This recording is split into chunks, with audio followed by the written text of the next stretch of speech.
All right. So we have just concluded the draft. Apologies for not being able to follow it live. Uh, but we now see what maps Knight of St. John and Jolatis have picked, and also what their civilizations have become. And joining me for today's live cast, we are advancing here in technology, is Elkron once again. Hi, Neutral Voter. Hi, chat. Thank you for having me. Looking forward to this very much anticipated match between Jolatis and Knight of St. John. It will be very interesting to see how it will evolve. Indeed. Apologies for the game sounds in the background that you can hear at the moment. I am currently trying to find the game. Well, they just finished the draft 1 minute ago, so they are probably still setting up the game. Probably, To but I'm join so the game excited. I wanted to quickly. start. Anyway, we see that the maps from Jolatis are very similar to his games against Elkron, so he chose Aftermath and Marketplace, while Knight of St. John chooses Socotra and. Oh, and we have Sunesi joining us again. I am ready for the punch. Ah! Hi, Senesi! If anything is not up to our normal level of quality, don't hesitate to warn us via the chat. Indeed. I have also slightly. Where's the Fristi Roggan logo? I love how it makes you look like a Greek warrior. Hang on, hang on. I can do this. I can do this. Uh, where do I have it? Where do I have it? Uh, uh, uh, uh.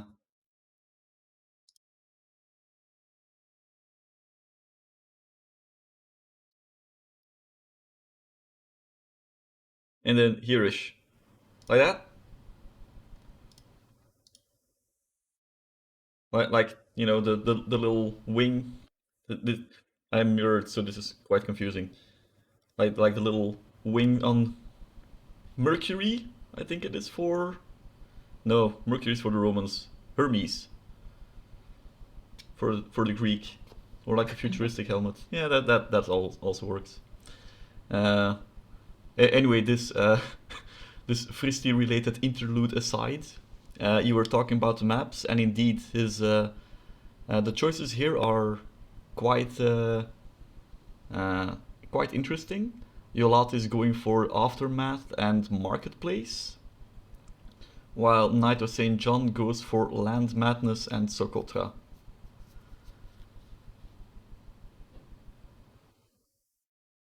Yes, it looks like a very similar setup as Jolatis versus Elkron, only Knight of St. John chose Land Madness over Hideout in that matchup.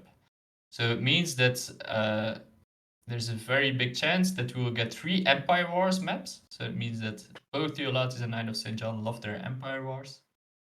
And again, Socotra, which is a very close So map.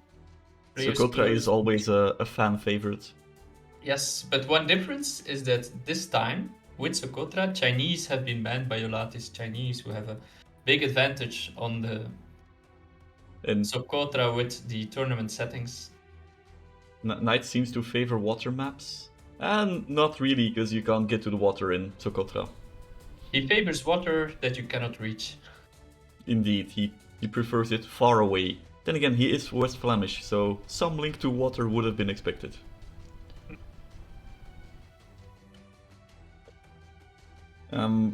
Also, I think the reason that we're not seeing hideouts is because of the Jonasti exclusion rule, which bans the use of Khmer captured relic hideout, because that's just a bit too powerful.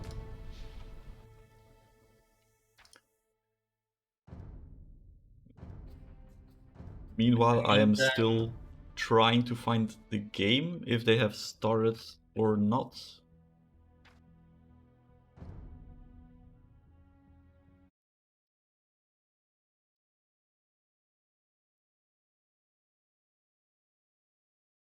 find a game Knight of Ni. That's Okay. Okay, so they had started the first game, but they apparently chose the wrong map to start on.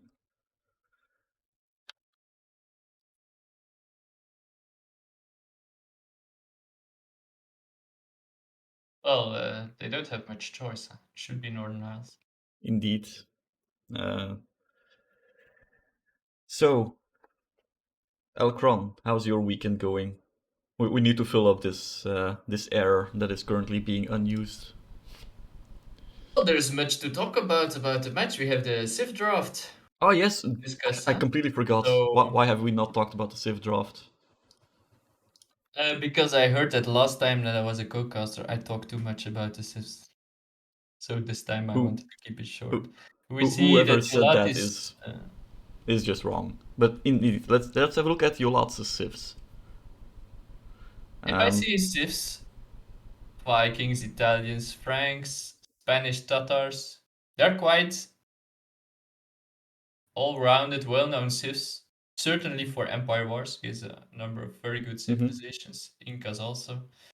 And if we look at Knight of St. John's civs, we see Saracens, Japanese, Byzantines. Those are very interesting civs with very interesting tactics, but they are not always like the standard A or i- S tier civs that everybody chooses.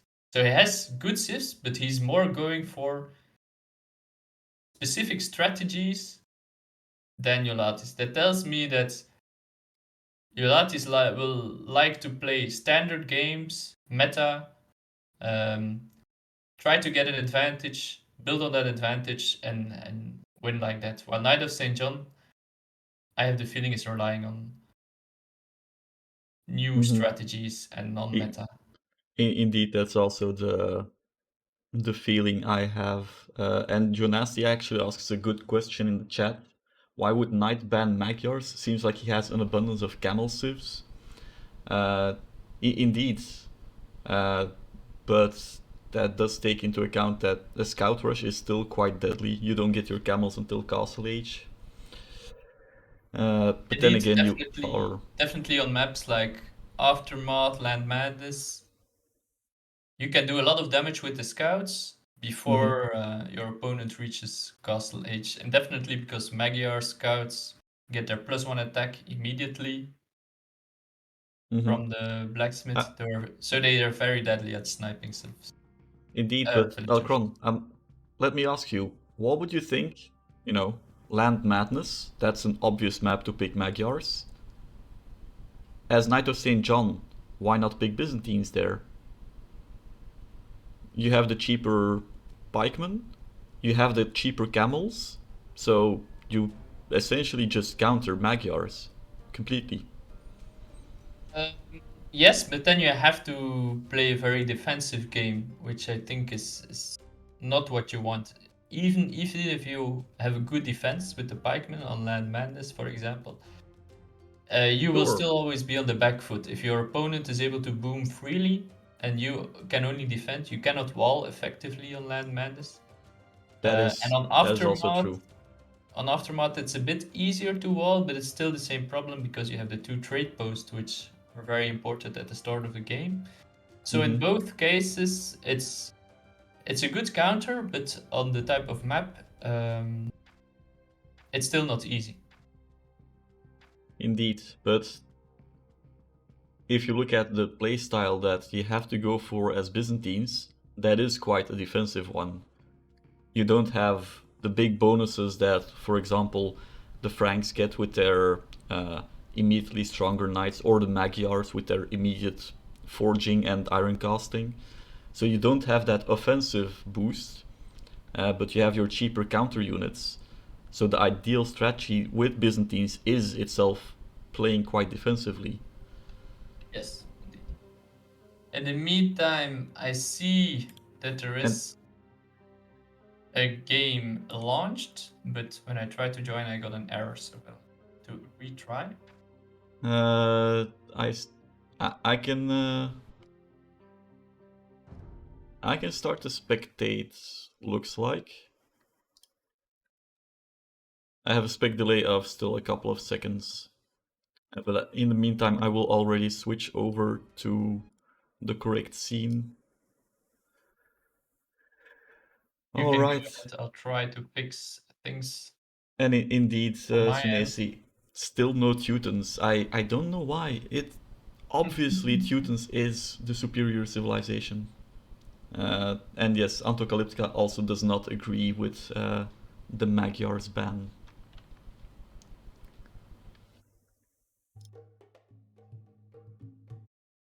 Alrighty.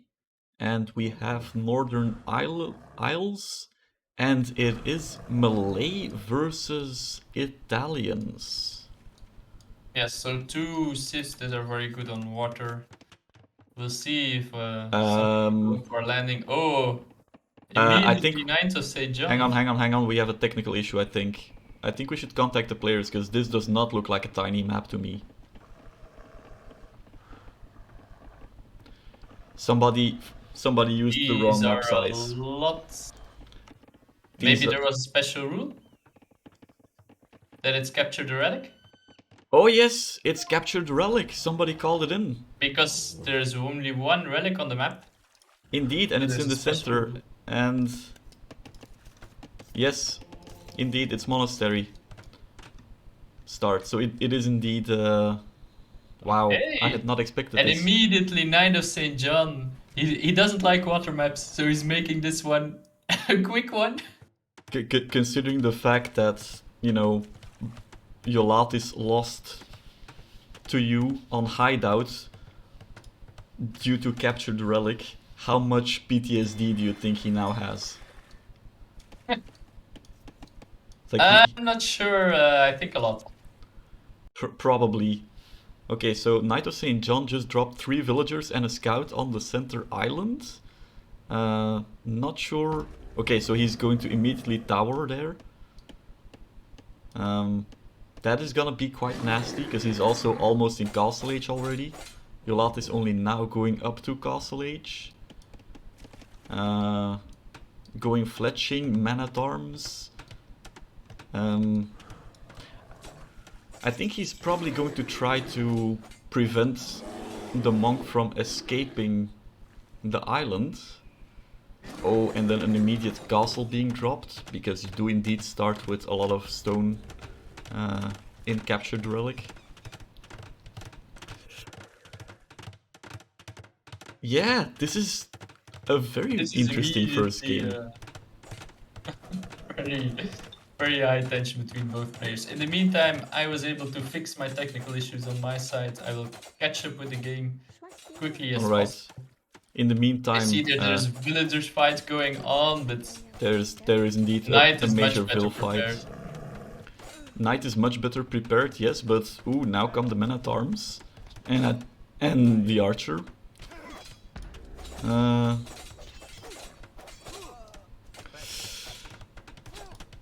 I mean, he is doing his best, and I like the castle that does secure his route back.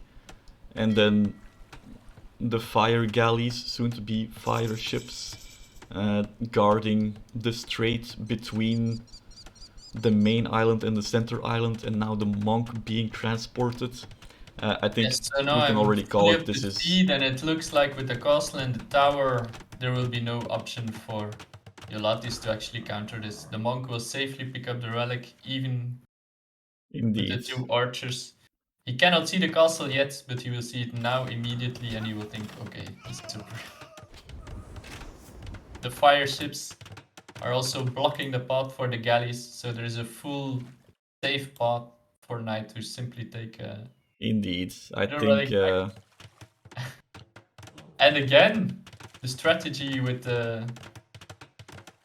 Indeed, I think it's... the relic is paying off.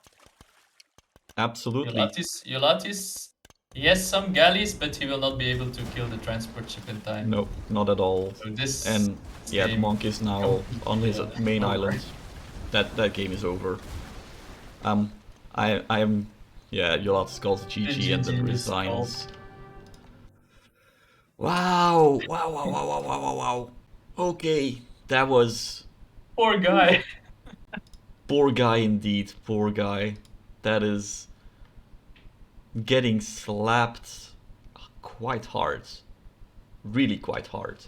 And that is a really quick, that's a less than 7 in minute games. Yes, I think that's one the second quickest game we've before the had yet. 7 minute. Yes, that's indeed. It's quicker than the Capture the Relic games on the Hideout that we have seen, which were between, I think, 8 and 9 minutes. Indeed, This indeed. one is even less than 7. Of course, you don't have to cut through a thick forest to get there, You but you don't get have to cut through a thick forest, and also your melee pick, which this yes, was your practiced. uptime This is was much quicker. practiced. Yes, indeed.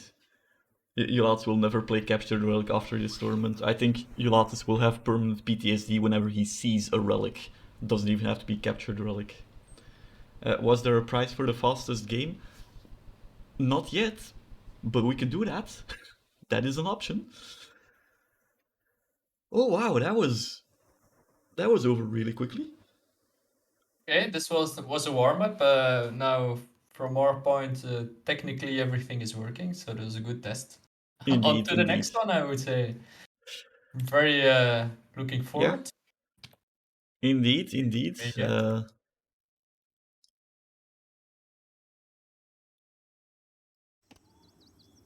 So we will see either Aftermath or Marketplace. Which one do you think will be picked? I think Aftermath. It's also against Elkron, the first one he picked.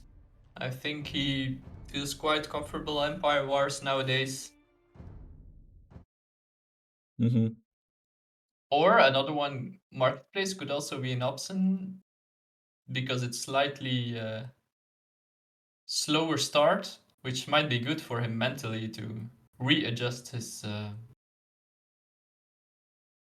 thinking and his. Mm-hmm.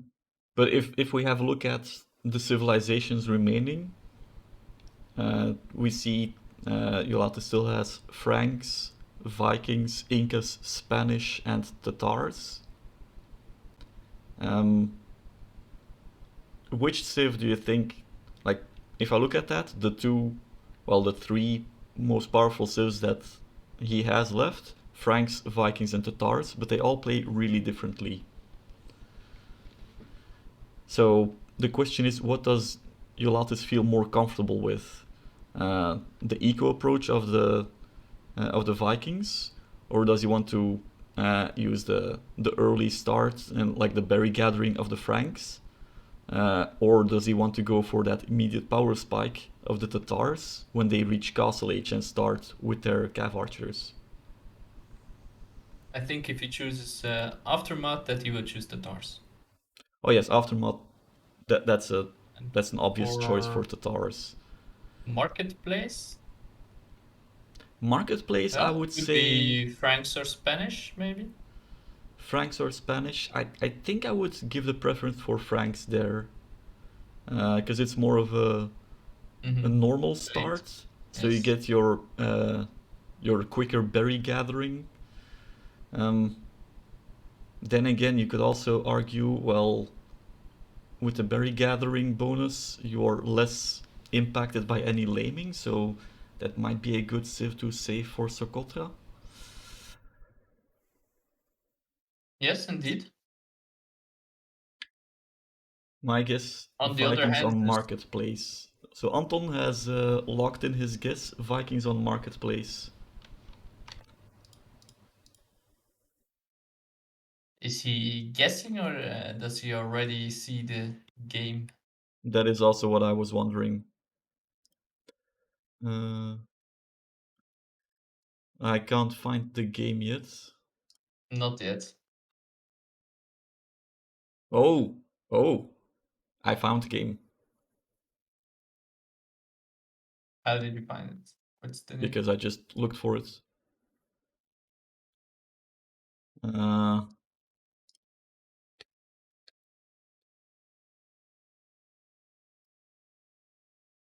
so it's going to be Aftermath.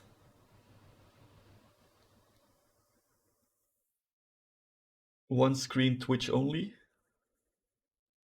Ah, okay. So Anton doesn't have a second Versus screen. Saracens. Sorry, what did you say? It's Aftermath. Jolatis chose Tatters as expected, and KnightofStJohn is going Saracens. So he's Also no thinking, surprise. yes, but is it a good counter to the Tatars? I'm not 100% sure. You do get your mark. I expect a quick market from Knight of St. John. And then immediately using the market to get a really quick uptime to castle. Yes, I think it will be if Jolatis is able to reach Castle Age without difficulties and gets his Cavalry Archer production up to steam, it will be difficult for Knight. But if Knight indeed is able to get a very quick castle time and pressure Jolatis before he can get his Cavalry Archer mass to a decent level, then it could be an interesting game. In the meantime, Knight of St. John is making a grammatical error in Latin. He's saying morituri te salutant, but he's only alone, so he has to use the singular moriturus te salutat instead. So that's unfortunate that he made that error. He has also a very weird wood line on the right. It's I very was about to far say away that from that's his a very build. strange spawn, but we do see what we expect, a really quick market from the Saracen player, selling his stone, and then buying some food to really go for a quick castle age here. At the same time, Jolatis just got hold of the second trade workshop. The trade workshop on the left he has obtained with his scout, and the trade workshop on the right he was able to chase Knight Scout away with a spearman. So now Jolatis is in control of both trade workshops, which is a very decent early advantage. Indeed. But Knight of St. John is already up to castle age. He's sold wood, bought food, used this nice Saracen bonus, and he's up to castle age a lot before Jolatis. Jolatis was able to kill off the scout of Knight of St. John and keeps control of both the trade workshops. So it will be, as we expected, an early castle age against a better economy. Fully agreed with that. Fully agreed.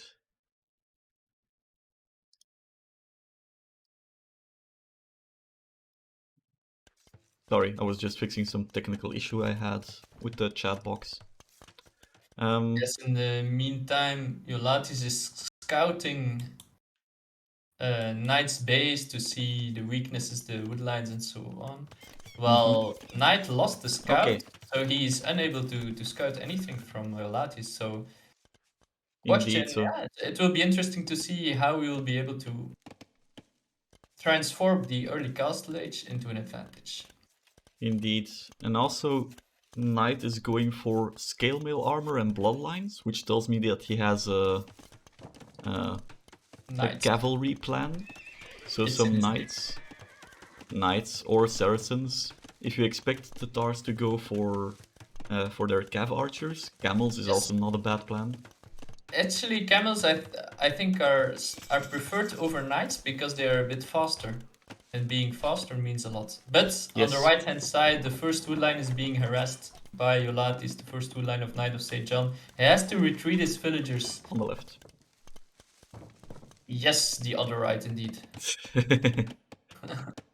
But meanwhile, I don't expect that right wood line to be found anytime soon by Jolatis. No, indeed.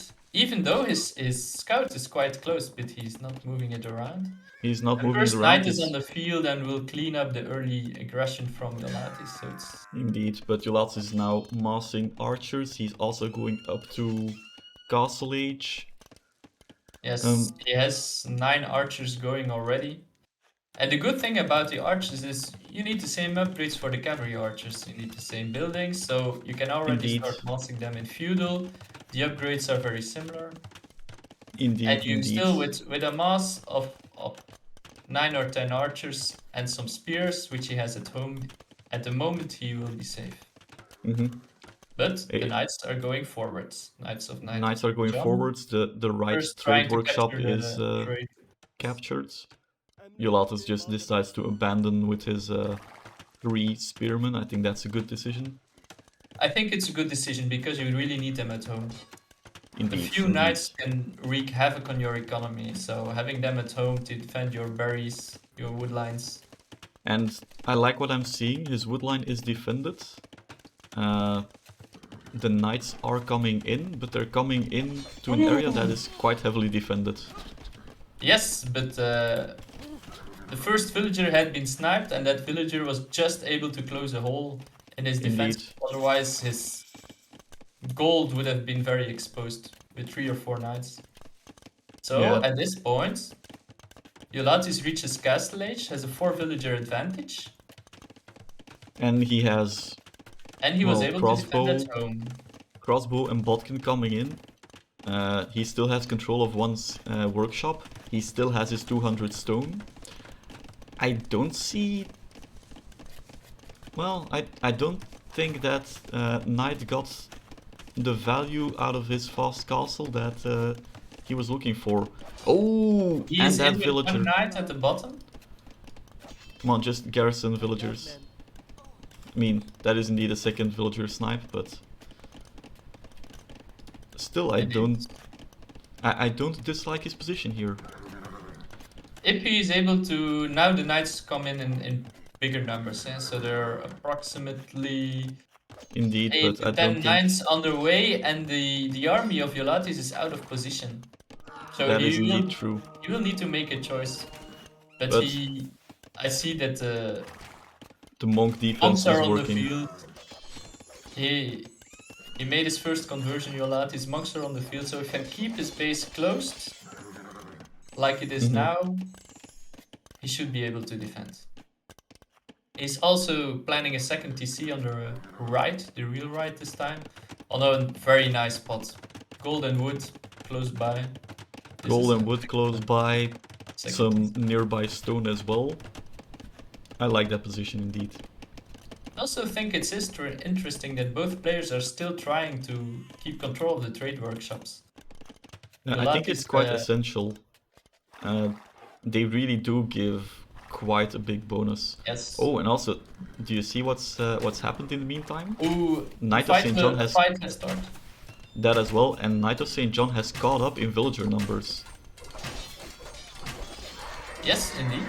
The idle sea time is equal now.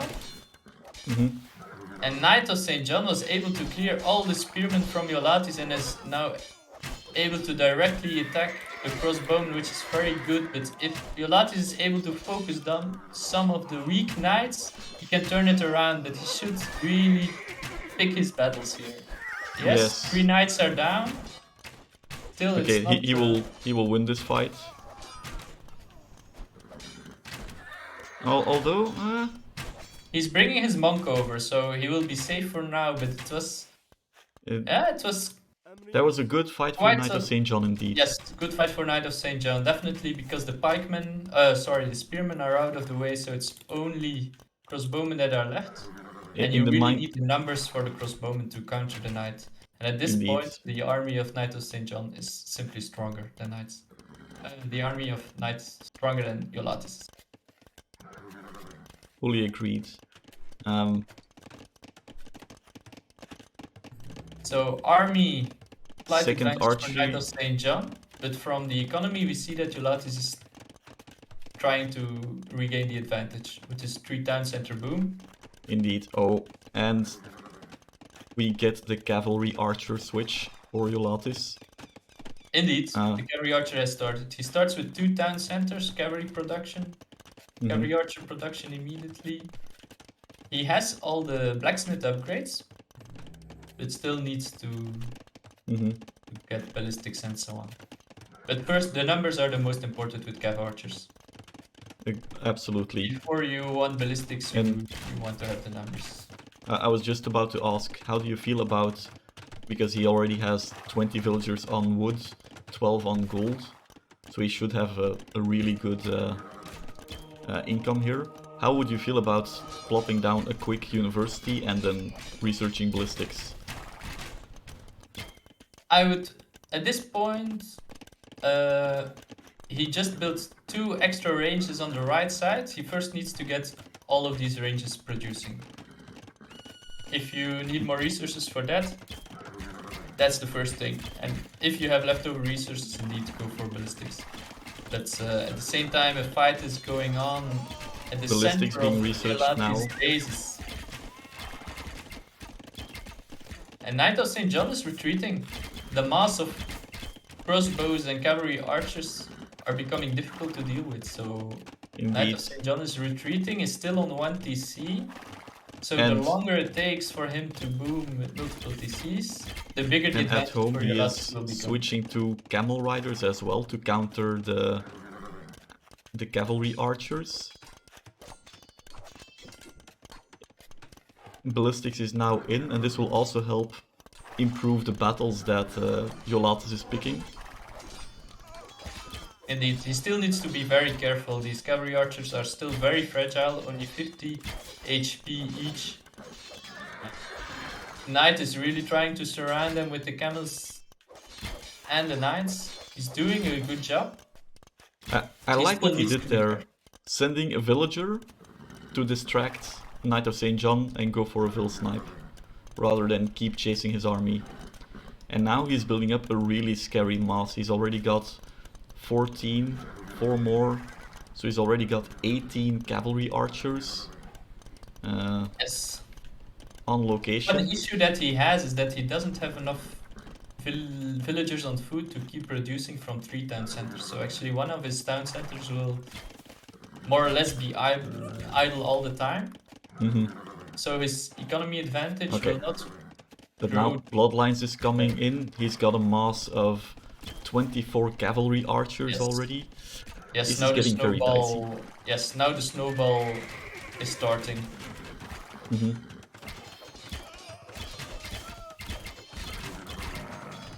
He might lose the crossbowman on the trade workshop, but the value that he's getting from his cavalry archers now can kill the camels. Indeed. That's And he that's a keeps. nice trade, but he has to keep microing. Oh, Run and away. look, he's looking for the hill and really taking advantage of that Yes. Tatar bonus of extra damage from hills. And the free thumbring, of course. And the free thumb ring, that of course helps a lot as well. So Some now for the pathing very issues first time, Jolatis is in the driver's seat. He can He is try to indeed take now a fight dictating. to KnightofStJohn. He has a 10 villager Oh. advantage. Oh, military oh, lead. oh. Look at the trade workshop. Jolatis sent a single cav archer there to try to take control. Did not know there was a camel rider there. Mind So- games. KnightofStJohn knew he Indeed. was able to. But now, if we have a look, there's a scary mass of 20 cav archers that are now going to just. Immediately These going villagers to the make no. woodline. They have no Of course, chance. there is a hole. Knight is trying to plug it, but of course, yeah, if you have archers.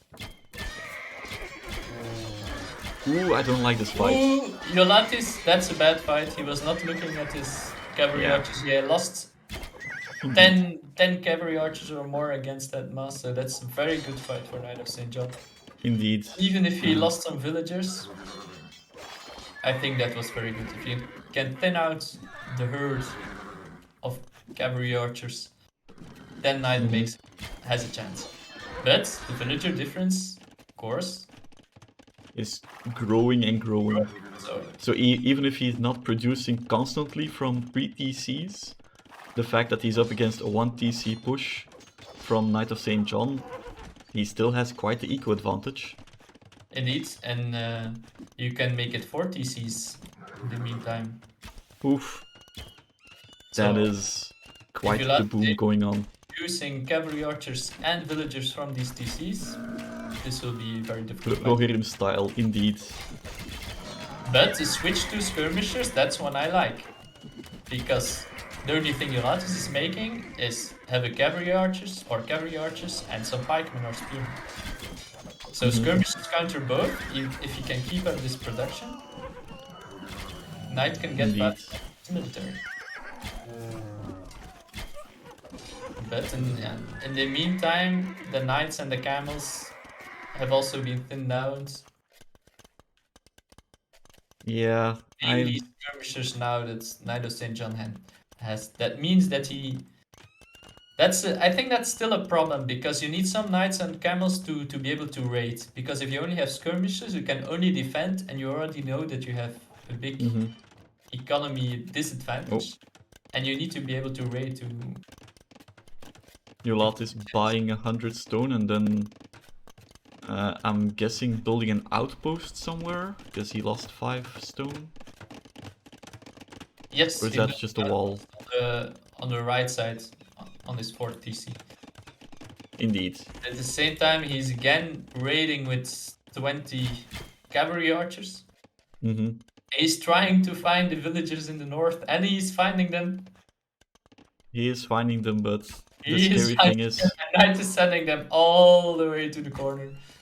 But Jolatis is already looking around. He's just saying, okay, a few cavalry archers. Also, we see light cav coming in for Jolatis, and I haven't looked at his base, but I'm expecting some stables being produced, and then with 33 villagers on food, I'm expecting a light cav addition to the army here, as we've seen from Joe Nasty in the very first series. And I think this is an excellent choice because what Jolatis is seeing is that Knight is basically only producing skirmishers apart from a few camels. And if you have a few light cav in front of your cavalry archers... Don't lose... He's losing all his cav archers on the left to the couple of skirmishers. Indeed, a couple of skirmishers took down again 8 to 10 cavalry archers. And also on the same time, Knight is trying to raid with some skirmishers in the back, but the first light cavalry will quickly take care of that. Indeed, I don't expect there to be any issues with that whatsoever. But still, the villager difference is only growing, and it's now almost 40 villager difference in favor of Jolatis. In addition to the light cavalry, I think this is a game very difficult to come back from. Indeed, and now we see the camels coming in, but I don't think they can do too much, to be honest. No, Jolatis is also saving to go up to Imperial Age. He will go up soon, I think. And once he reaches Imperial Age and is able to get once the camels have been dealt with, it's just sending in his light cav to clean up the 15 skirms that KnightofStJohn has here, and I think that's just over by now. And indeed, wheelbarrow coming in, and then Imperial Age being researched. Imperial Age is on the way. Yeah. While at the same time, KnightofStJohn is miles away from Imperial Age, so now it's just Jolatis just has to keep his cavalry archer numbers. That's the most important thing. Stay safe at home. Take advantage of his baby. I mean, he is now saved up. He's now researching Imperial Age. He has the resources. I would expect him to keep pumping out cav archers now. Yes, cav archers and light cav. Cav archers and light cav, indeed. I would even say that it might be worth it to just start mining stone somewhere, save up for a castle. He tried already a few times on the left side of his base, but each time he gets raided by camels and skirmishers. Yes, so, but he has 4 stone tiles in the middle of his what farming eco. Now he's going up to Imperial Age, but he continues to fight and is losing still cavalry archers. He only has 13 right now in total on the map. Okay, so he's producing again. But yeah, indeed, if KnightofStJohn can keep harassing him and keep lowering the number of Cav archers, that's gonna be very difficult to deal with. Yes, because at a certain time he had more Okay, than cavalry archers, and now he will reach Imperial Age with less than 20. So that's a big difference. The boost that you get indeed. from Imperial Age and cavalry archers is massive if you do the upgrades. But of course you need to keep your mass, and now he doesn't have the mass anymore. He can Indeed. build it, of course. He has the economy lead still, but it will slow down the Imperial Age advantage. So that means that Knight is doing a good defense with the skirmish. Knights need doing good defense, but 30 villager difference. Knight is getting slowly pushed back, I have the impression. But I'm not seeing any of the Cav Archer upgrades coming in. No Like, I don't brace, see Bracer, I see Iron Casting. Heavy market use, Jesus. Yes, I think Jolatis Oh had some god. trouble going up to Imperial Age, producing and microing his military at the same time. So he now needs a breather, which he's getting now, to get up to speed, which is Oh economy god. with his upgrades, and then go for the final push, I think. At the So, same time, Knight of St. John just Elkron, to Imperial would Age. you say that Jolatis is not horsing around? I think that would be an excellent pun that I could only expect from somebody so witty as Sunesi Twitch. Absolutely, absolutely. And indeed, we see now quite a good cleanup of the light cav from Knight of St. John. He's also going to Imp. A good combination of Knight of St. John. The skirmishers, as long as he can micro his military, the skirmishers are very good against the cavalry archers, and the camels are very good against the light cavalry. So it's actually a counter against the counter. So Indeed. the cavalry archers counter the camels counter the light cav counter the skirmishers, and the skirmishers counter the cavalry archers. It's counters all around. Every fight you take, it's the micro that decides. Like for example, see now Jolatis going forward with this light cav. These light cav get destroyed before the cavalry archers come into play. That means it's a simple good trade from Knight of St. John. And he's winning time to go up to Imperial Age and get his own upgrades. So indeed. it might be, if they stay with this composition, it might be the micro And skills that Jolatis decide. is going for Halbs. He's already got a mass of 20 pikemen. I don't see that being the choice here. He's of course he's trying to counter the camels, eh? If he can Yes. add like a few helps, let's say 5 helps to his light cav, that could make a big difference. But you cannot go only helps and heavy cavalry archers. You need to But I fill like this more. production. He's now building a somewhat defensive, somewhat offensive, it's difficult to say, siege workshop. I think the addition of a mangonel here, that can do a lot of damage. Yes. And now we are Okay. seeing heavy cav archer coming in. That will make a big difference. Bracer is also in the meantime.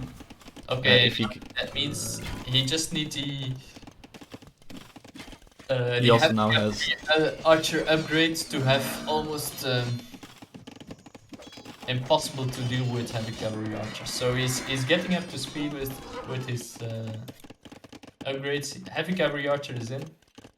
heavy He cav archer is in indeed. still need Parthian tactics. Let's see. Does he have the extra pierce armor?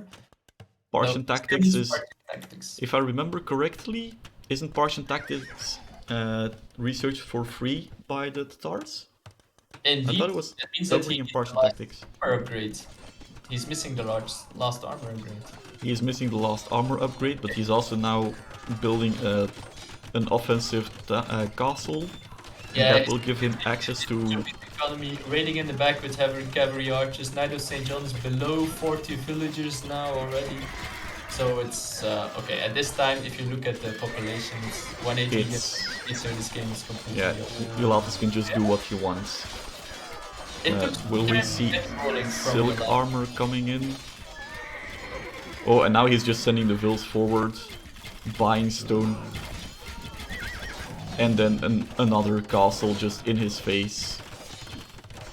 If I were Knight of St. John, I think I would give up by now if you are below Very 40. nice indeed from both players. But we know, of course, that Knight of St. John doesn't like quitting. He's not a quitter. Indeed, but read the room if you have 30 villagers left. And there's the GG. And there is the GG indeed. Wow, that was I was a bit surprised that it took so much time to get the ball rolling from Jolatis. I think that's due to before Imperial. Knight's really good switch to skirmishers, and then quite a bit of mismanagement from Jolatis, losing quite a lot of his cav archers to the skirms, not really knowing what to do there.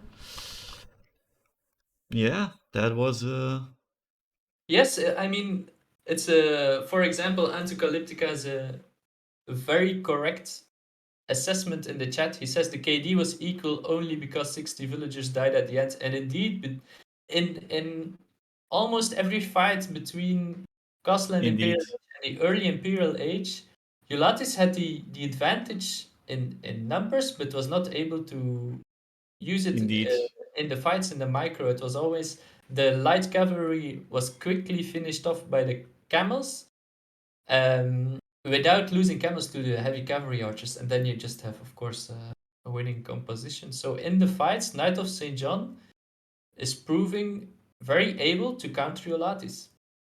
absolutely. And And I think this what we game saw here was that was the one of the only reason Knight lost is the massive eco advantage that Jolatis was able to build up. If you just look at the resources gathered, in total he gathered more than 20k more resources than Knight of St. John. Yes, indeed. I think this was a very impressive game regarding micro skills from Knight of St. John. And of course, his economy was lacking because of his early strategy. But he showed that to Jolatis that he, even with almost half the economy, he can hold him off for like 20 minutes. That's Indeed, indeed, that is. for Jolatis to get this victory on his home map, but I'm not sure if he will be very happy with how this game went. I would also agree with that statement. I think he might be a little bit upset about how this matchup went indeed. Because usually with the Saracen strategy, you're very, very afraid of the early aggression with either knights, camels, or archers. But that early aggression didn't do much damage. And then That you early, probably indeed, felt like, okay, I'm okay. I reached castle age. I'm starting to go for my ideal composition, light cav, heavy cavalry archers, and so on. But even with that composition, it took him a lot of time. indeed, indeed. Meanwhile, I'm having some slight issues getting the overlay to display correctly.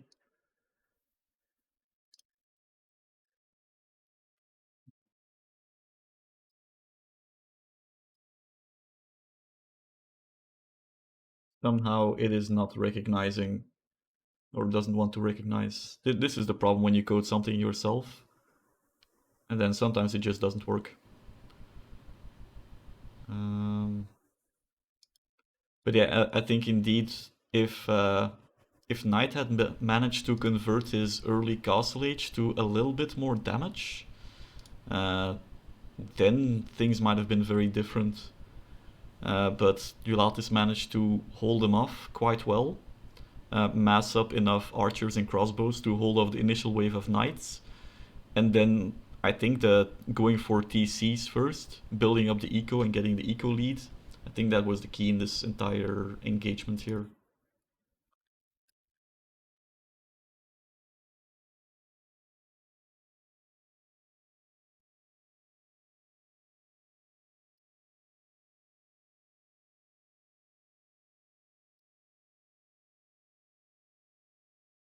Yes, I think you're correct.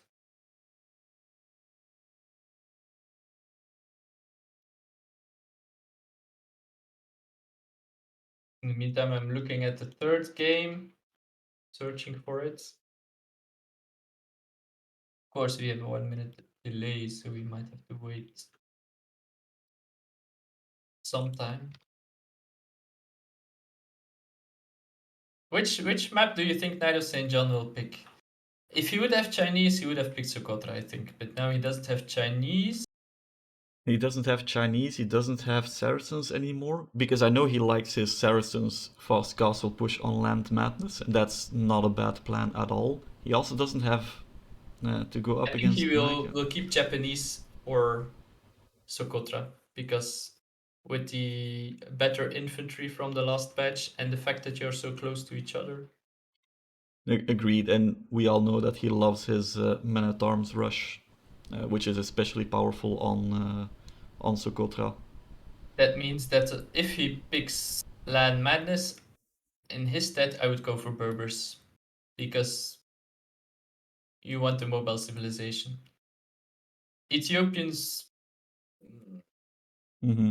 I would prefer a bit more on Socotra. Byzantines, you could pick, but I would prefer to keep Byzantines for an eventual marketplace for Ethiopia. I think Byzantines So I on think it will be Marketplace is indeed a good choice to keep it for that. Yeah. But So yeah, I think Knight will pick Land Madness and Berbers or Japanese and Socotra. I think that's a good guess indeed. I found the game, and indeed it's Land Madness and Berbers versus Franks for Jolatis. The game will start in 10 seconds from my end. I am trying to spectate. Indeed. Okay. I am. Franks versus Berbers. Here I think it's a good matchup for Knight of St. John. The Frankish cavalry get almost completely countered by the Berber camels, so that means that Franks maybe already have to go into archers or something if you don't want to fall victim to the. Yeah, I think you can start with scouts, of course, in the feudal age, but I think scouts is a really strong play here. If Jolatis goes crossbows, I think knight dies quickly.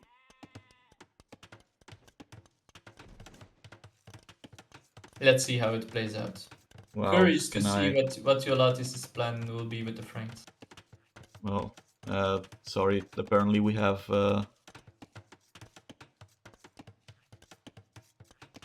Let's just delete that message.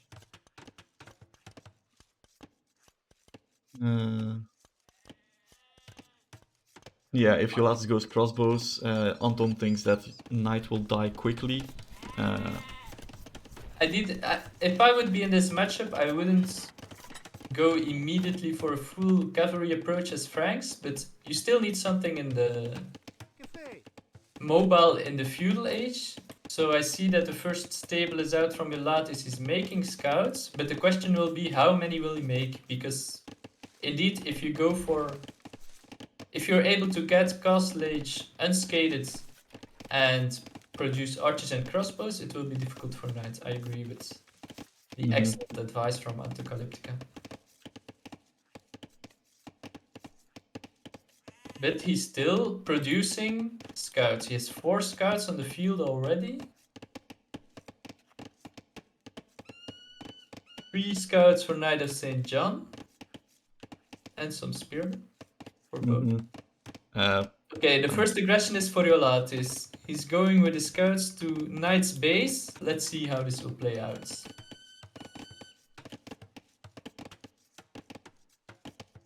Knight has no idea yet of the location of Jolatis' base, so the early advantage in feudal age I would give to Jolatis. Also in terms of idle TC time. That as well, indeed. Yeah, he's trying to find some way to pressure with his scouts, but... Yeah, he was not able to get in yet, so scouting around. Indeed. He's staying on 4 scouts though. He's not producing any extra, while Knight is on 3 scouts, and so that's a 1 scout difference. And now he's going for a couple of skirmishers at home. I don't like what Knight is doing. Okay, he's defending, but at least you should check where your opponent is and what he's doing. He knows he has Agreed. good matchup if he meets only cavalry. But you should still, at least you should know where your opponent is, because now he has no clue at all. It could be on the top, it could be on the left, and it could be on the bottom still. I do like what I'm seeing here. There's a market being made by Jolatis, and he's already on 17 farms. So I think he's trying to push to go to castle.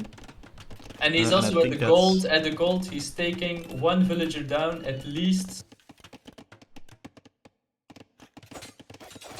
Should be. That's a nice should take that engagement. one villager down. Will that villager be saved? He saved that one villager. Excellent save from Knight. Impressive. That should have been a villager down, and the spearmen are right on time to save it. Indeed, but that was really good awareness of both Jolatis and Knight. And Knight of St. John has more food.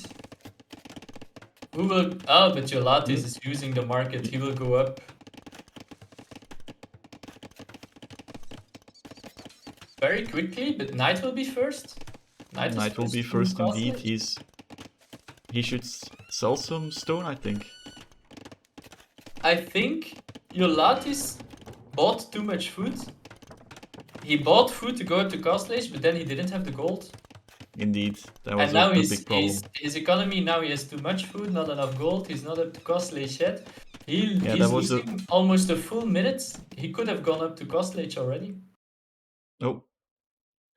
Game got paused. With me, it's not paused. I'm at 740, 750. They're fighting. Waiting for data from game server. Looks like I'm having some... You'll have to rejoin, I think. In the meantime, there's a fight from some skirmishes from Jolatis versus scouts and pikemen. Okay, I will indeed have to... I got kicked out of it. They don't like our commentary. So there was a trade between Jolatis and Knight. Jolatis lost his skirmishes. Knight lost some scouts, but not too many. Knight is still a full minute ahead to Castle Age, so that gives him an early advantage. But we see that the first archery range is also built from Jolatis. So now, will he choose to go for archers or continue cavalry production in Castle Age?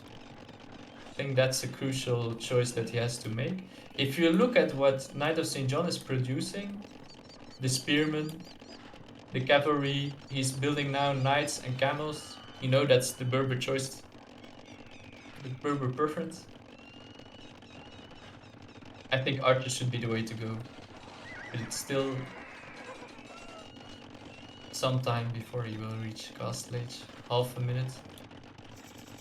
Now for the first time, Knight of St. John is finding Jolatis' base with his scout. Of course, easily chased away. And now it's interesting to look what Jolatis is going for. He's going for knights, immediately producing 4 knights, going for cavalry upgrades. He's not afraid of the camels, it seems. I consider that a strategically challenged. Yeah, I think he needs to add some... Okay, he is adding pikemen, so... Knight and pikemen is actually quite a good choice, I think. Yeah, for the defense he needs it. The pikemen, the Berber camels are so cheap. You can mass them easily. You need to counter them. You cannot mass them with your own... No. Knights or something. So and that wood line is open. Oh, that wood line is open. Oh, that's painful. On both sides even. On both sides. On both sides, but he saw it. Knight will do some damage. He will kill villagers. He's able to save most of them. That's... I think that's a decent trade. Definitely if Knight keeps fighting there.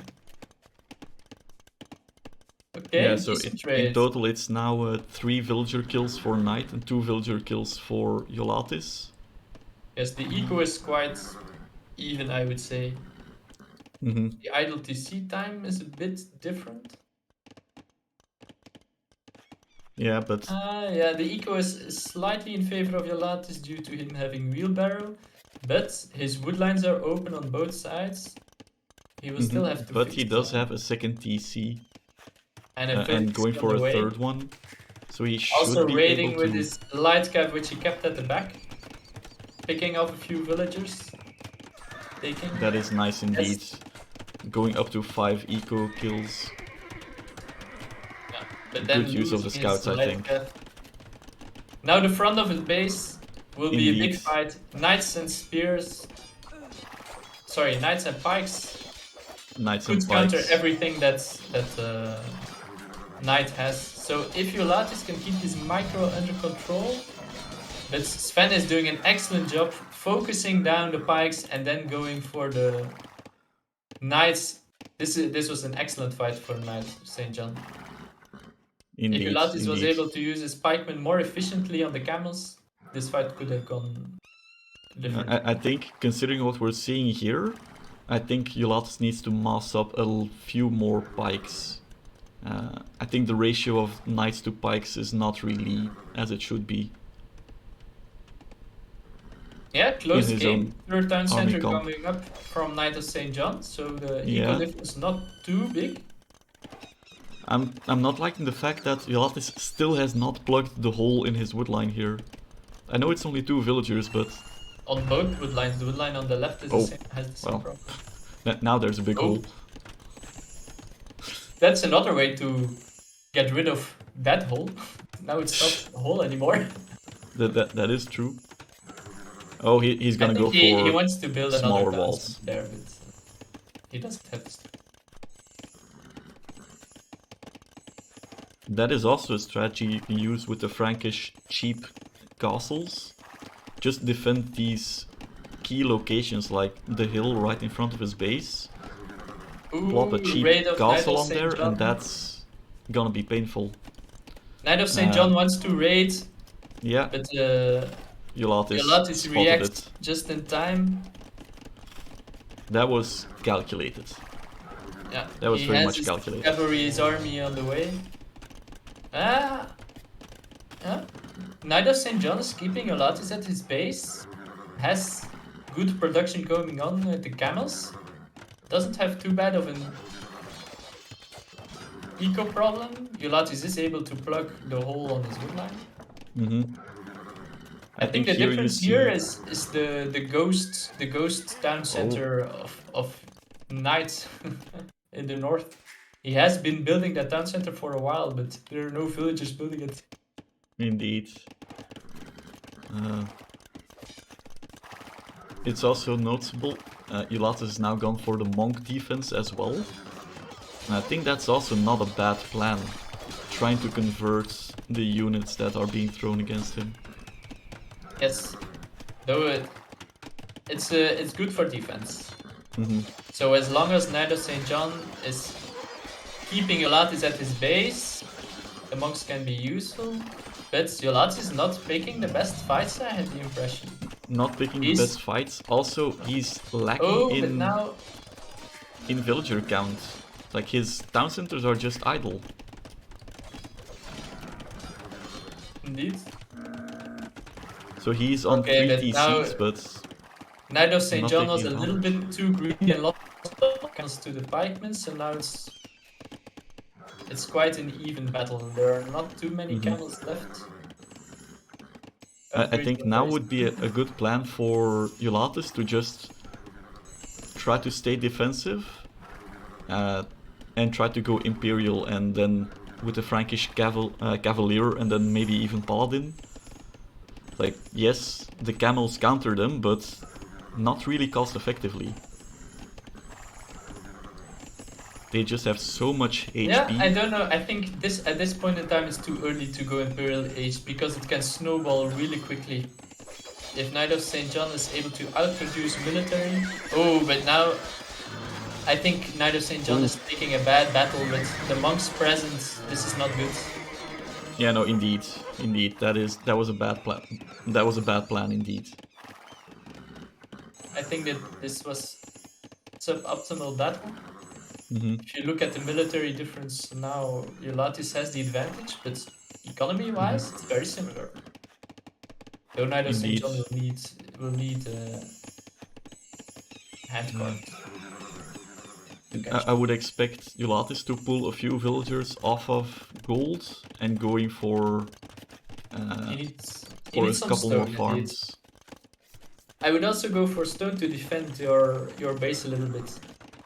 Because now both players are thinking, I want to attack, but I need to stay safe at home. And you see that Knight of St. John is already saving for a castle. Yeah, I think this is such a Jolatis move. You buy 100 stone to build a single outpost. On his gold, yes. Indeed. Well, hope Jolatis takes the relic. That would indeed also be a good plan. Yeah, it's a very even match. Economy-wise, very close. Military, it's again close. I like that Knight is simply more active with his military. Again, he is looking for the raid, while Jolatis has a lot of military. But apart from is a bit more feudal passive. age, yes, he's too passive with his military.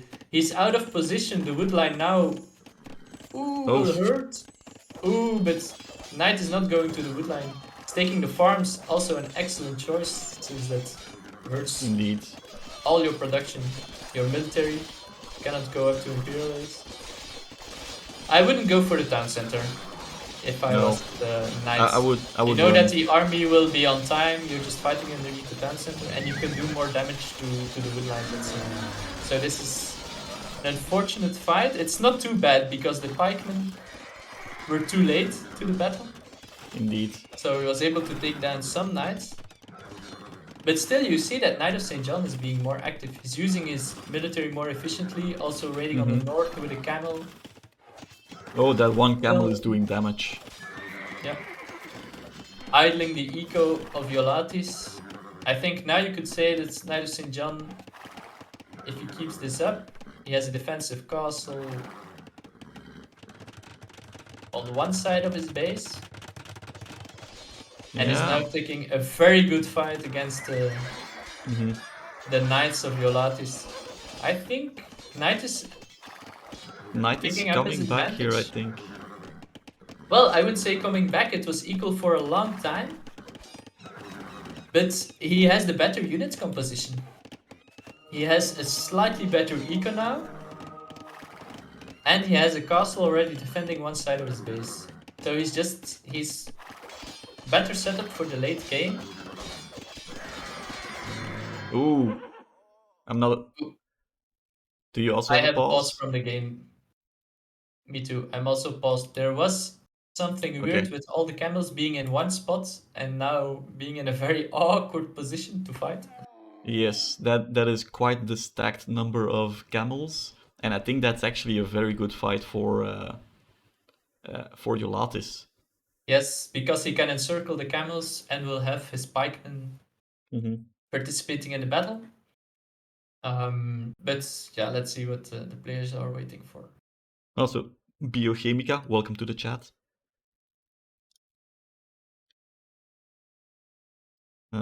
Yes, indeed. While we are waiting for... Yes, I still think Knight has got the score lead also. He's at an advantage. He has the better unit composition if he keeps his camels.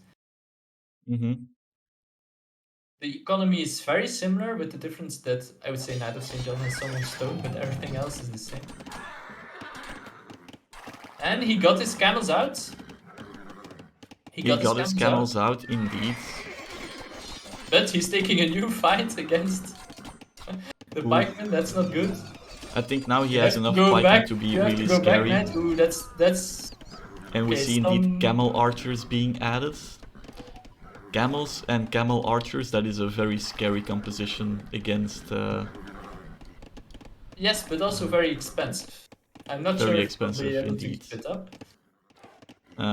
Also, if I remember correctly, could use them as the raiding unit. Camel archers don't actually get a bonus against cavalry. No, they only get bonus against cavalry archers. Yes, indeed. So that's why I think it's not ideal.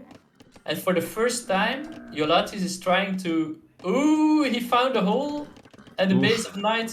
He's in with many Knights. This could be very painful for Knight. And there is... Ooh, this is a big misplay, that one hole. That's very unfortunate for him. Painful indeed. These are 20 villagers down immediately. This was... Yeah, the Eco KD was roughly equal, and that suddenly jumped to like 25 against 15. So that was a massive blow against the Eco. 10-15 villagers in 10 seconds. But what I do like about Knight, he is keeping up villager production. Jolatis seems to just have stalled in his production. Yeah, it's difficult. He has 40 Cs and is producing occasionally villagers. Units, and in that sense, indeed, Knight was able to already come back in villager numbers previously in this game. So he could come back again. Of course, now it could be a snowball. Huh? Jolatis knows that he has the eco advantage, will be able to keep Knight at bay more easily. But this will be a crucial battle. How will it go? Again, the pikemen are out of position with the Knights. The pikemen are cleared out by the camel archers, and now the camels just have the advantage. The pikemen are out of position. Okay, but now the pikemen are in position. Careful, new pikemen are in. This is a good fight for Jolatis now. Yeah. Again, we're seeing the same thing that we saw in the previous game. Like the KD is roughly equal, but Jolatis just has 10 eco kills more. Indeed, but now Knight is a bit out of position. He's losing camel archers. Indeed. That's not good. This last fight was good for Jolatis. He now has a clear military lead and an eco lead. Yes. So if I was him, I would try to go up to Imperial Age. He has the resources. Jolatis, use them. I mean, he was rushing down the university. I think he wanted to go up to Imperial Age already, but he was missing university, second Castle Age building to go up. But now he has it, now he should go up quickly. He thinks so. Indeed. But then still, the composition, the heavy camels from Berbers.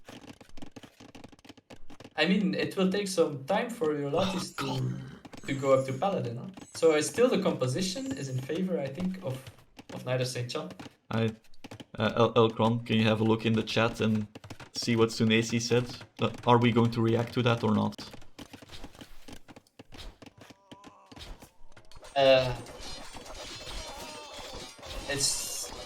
That's perfect, I think. I think we are bringing the wrong co-casters to this game. I agree. I fully support Sunesi. I think you found the co-caster for the final. Well, yeah, but we already had the plan to make it a triple cast, so... But again, KnightofStJohn is picking a good fight. He's distracting the pikes with the camel archers and just picking down a lot of villagers from Jolatis, keeping them idle, and when the pikemen arrive, Knight says just running away. That's the problem. The pikemen really counter the camels really well, but their mobility is just so high, it's difficult to... Yes. I think Jolatis will need to switch. Of course, he's counting on his Imperial Age, but I think it's a missed strategy to go for archers from the very beginning. If you look at eco, the difference in villager count is not so big, but Knight is still missing hand cards and wheelbarrow. That's a big difference, definitely. That is a big difference. It gets slightly offset by the fact that Berber villagers are 10% faster, so they have an inherent wheelbarrow, but still it's a major boost that you're just missing. Definitely, because food eco is what you need for your camels and heavy camels. But Knight is up to the Imperial Age as well, 1.5 minutes behind. You know what I would like? Because he has so many pikemen anyway, just take a group of them and go raid inside.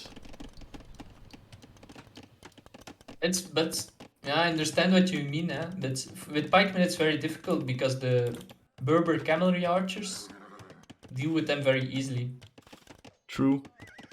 So that's yeah. I think archers.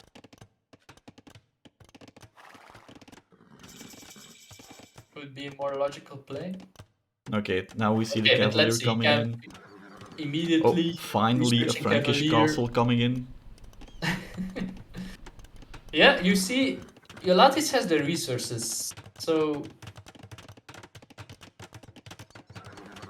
yeah, both players still have a chance. Though, if you I look think at the so too. military, the military is heavily in favor of Jolatis, but it's mainly pikemen, so It's mainly pikemen, and they're mainly concentrated here in the front of the base. So if yep. But he's if upgrading them knight to again goes halberdier. raiding on the side, it's gonna be Both painful players again. are raiding now again. Knight with camels in the north. Jolatis is finding a good spot. How will he react? Will he see it? Yes. Not quickly. Not quickly, but still saving most Still of it. saw it. I think now Jolatis doesn't see it.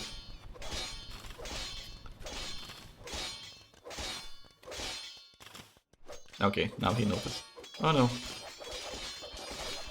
Okay, but with cavaliers, you can stay there for a while. True. I only think the arrows do 1 damage per arrow. Yeah, so it's only 5 damage per volley. That's not too bad. Okay, so And Paladin coming in for Jolatis. Happy Camel also coming in from Knight of St. John immediately, almost after reaching Imperial Age. Yeah, There's but if Trebuchet on the way. Jolatis manages to get his knight numbers up before he takes an engagement, I heavily favor the Paladins of the Franks. They're just so tanky. Yes, and they are the going to be Berber fully Camel upgraded. Archers. The Berber Camel Archers are also very strong. I think it will be if you can evade the Halberdiers, it's in favor of Knight of St. John, and if the Halberdiers are being very efficient like they are right now. That is. Ooh, this is very painful for Knight. He's losing a lot of Berber Camel Archers and heavy camels to the Halberdiers. Yeah, that is painful I think indeed. evading the Halberdiers is by far the most important thing. Knight lost all his Berber Camel Archers. That's a big problem. This is a That's a big pain. That's a big pain. He and had now, to evade. And now they're in the base. He doesn't have any. Okay. He still has yeah, 5 doesn't have the military cavalier. anymore. This is a snowball now. Yeah, and now. To raid with the Halberdiers, there's nothing that can stop the Halberdiers. Just go. Indeed, and the Treb is now focusing down the single castle that is producing the camel archers. Paladin is now in. I think. What I would have done, or what Knight of St. John could have done, was instead of going for the fight, just use your heavy camels for the counter raids and defend your camel archers. Now this will be very difficult. He's losing economies, almost half idle. There are paladins, deers everywhere. Now this is snowball. This is over. Unfortunately, a very good game again from Knight of St. John, proving in the battles at the early stage of the game that he had the advantage. He knew how to use them. Had the better unit composition with the camels. And there goes. One fight against the Halberdiers that was painful. Yeah, that was painful. And now there's just blue everywhere. The castle is gone. There's no more camel archers being produced. So now it's just heavy camel production from his stables, of which he has 4, versus the 6 stables from Jolatis. Hopefully, I didn't notice it yet, but hopefully Jolatis got a chivalry upgrade so that his stables produce faster, and Knight of St. John, not even going below 30 villagers, just calls the GG right here. And that is a 2-1 for Jolatis. below 50 population, Knight thinks, okay, maybe now it's over. Last time, Uh, so around 50 population that he resigned. Okay, but Indeed, this at is 44. uh, still this is a very good matchup. You see that Knight of Saint they are very close. Knight of Saint John is more active and more efficient with his military, Hmm. and Jolatis is a bit more proactive with his economy. And if he gets the ball rolling in the end, he will take the game. Indeed, indeed. It's That's how it feels. So that means the next game will be Socotra. uh, I'm Socotra is an excellent game to do early damage and win from that point of view. So that might be a way to come back in the match for Knight. I agree. But I also missed the last pun by Sunesi. Jolatis is seriously causing trouble for Knight now. I think that was referencing the trebuchet, but that feels more like a music pun to me. Yes, indeed. So a good attempt, but it can be better. Uh, Yeah, yeah, the guy saying I like Knight's army, but not anymore. I think that was just after the engagement with the halberdiers, where I I think. also think it was the combination of the heavy camels and the camel archers. Mhm. That's very expensive, both on the upgrades and on the production. Very expensive, and I think there the fight was mismicroed by Knight. It seemed like he was microing the heavy camels more than the camel archers. And indeed, Yes, uh, he left on, the camel archers to die. indeed, and Antokalipka chiming in with saying production from camel archers from only one castle was bad. Yes. Agreed. Like if that's your unit composition, you need at least two to keep up some production, because if you lose the one castle, especially when you know that the Franks uh, are Yes, in Imperial, you know a trap is coming. it slowed Knight down just at the moment when Jolatis was going to receive a power spike with the Hmm. Imperial Age Yes, Cavaliers and Paladin. So the slowdown of Knight with the Berber Camel Archers and the upgrades that you needed to do, he was still doing blacksmith upgrades for them. That meant that the power spike got even bigger for Jolatis. So, well, but apart from that choice, it could have gone either way up to indeed, Imperial Age. indeed. So, looking Up to forward to that fight, it was anyone's game. After that, it was yeah, looking yeah, very yeah, bad for it's Knight. completely over, of course. Then. Okay, but looking forward to my favorite map, Socotra. Indeed. So yes, expecting the Japanese. Yes, so Uh, I expected Japanese from Knights. We expected. What will we get from Jolatis? Incas? ah, um, Maybe first Incas, we should Viking. explain with the recent balance changes what happened to the Incas. What are they still good at? The recent balance changes. I Yes, think it's the not so recent balance changes that they are not a tower civilization anymore. Yes, so the bonus that they used to have was that their blacksmith upgrades affected villagers starting from feudal age already. That's been delayed to starting at castle age. And as I have noticed in games against you, Elkron, that makes them beefy little villagers once they get their armor and attack upgrade. Uh, so yeah, when they still had their armor and forging upgrade in feudal, that made them an extremely powerful tower rushing civ, because that's just vil fighting all around, and then they have the clear advantage. That's now been nerfed, so that it only starts applying in castle age. But Inca's still a meso civ. Eagles are very powerful. Let's also not forget, uh, if you look at the remaining civs, uh, oh no, it's only Byzantines that has some uh, some strong cavalry.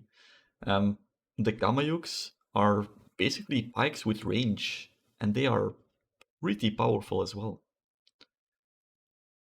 Then Yes, again, but Spanish. it's Hmm. you need to take into account it's very closed map for Kamayuks. You need castles, production. You need to get Mhm. there. I think Indeed. you need something to attack and defend before.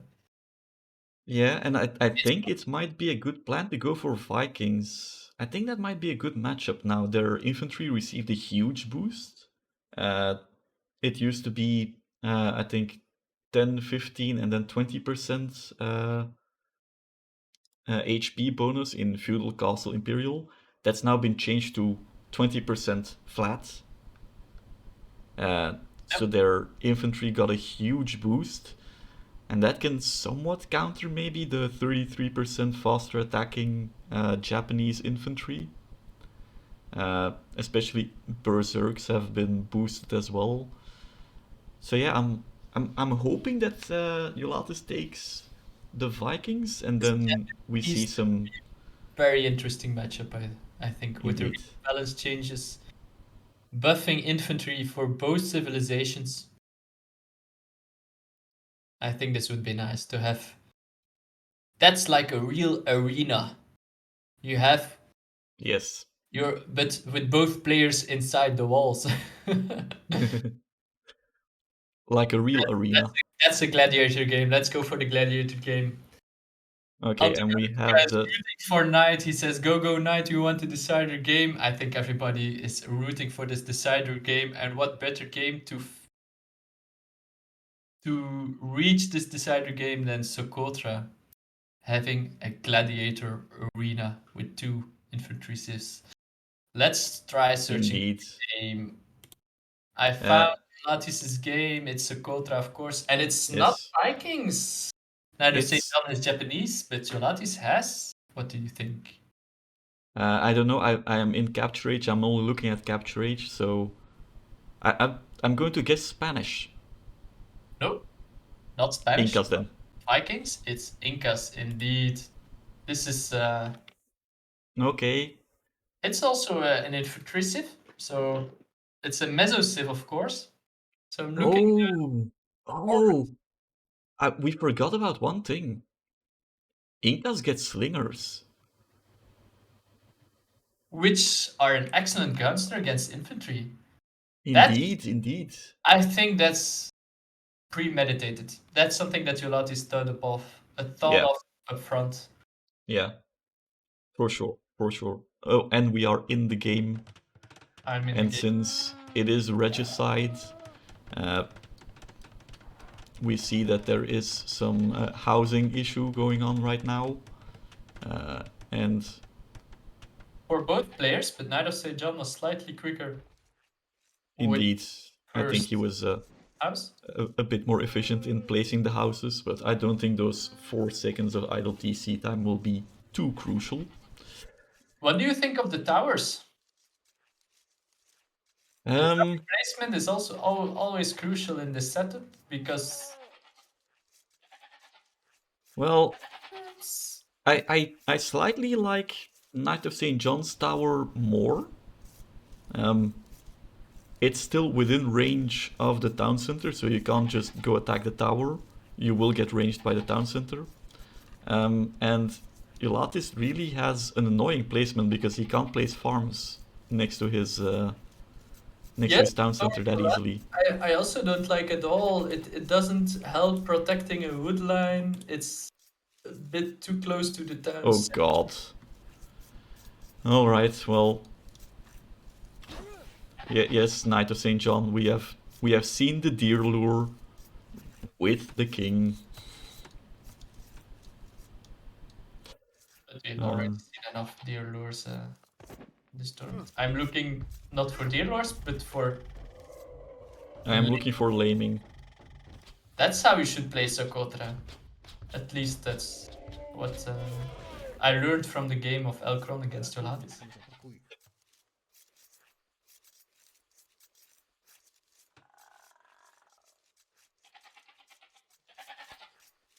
On the other side, the Tower of Knight of St. John is also not ideal. It protects one side of the town center, that's true, but the other side has the berries, the gold, the future woodlines. So the difference is not too big. Both towers are not that Yeah. Are you not entertained? Well, Well, I think it's that Alcron was and me a bringing good the time to entertainment here. quote, of course. it's a gladiator Oh, game. and we are seeing a barracks being constructed now. However, it will be spotted by Jolatis with his Eagle Scout, so he That's knows very that this is going on. nice.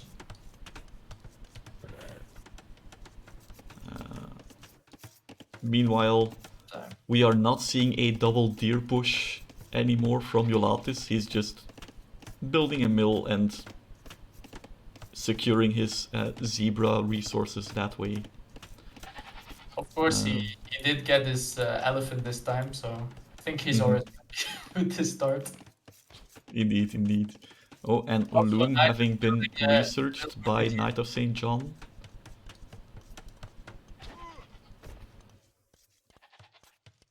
It might be that he just built the barracks as a decoy, because he's not producing any... Okay, now he's starting the militia production. At the same time, Pedirak Delta is asking in the chat where he can trash talk. Well, Pedirak Delta, you can trash talk everywhere you want. You're a free man or free woman. Indeed. I don't know.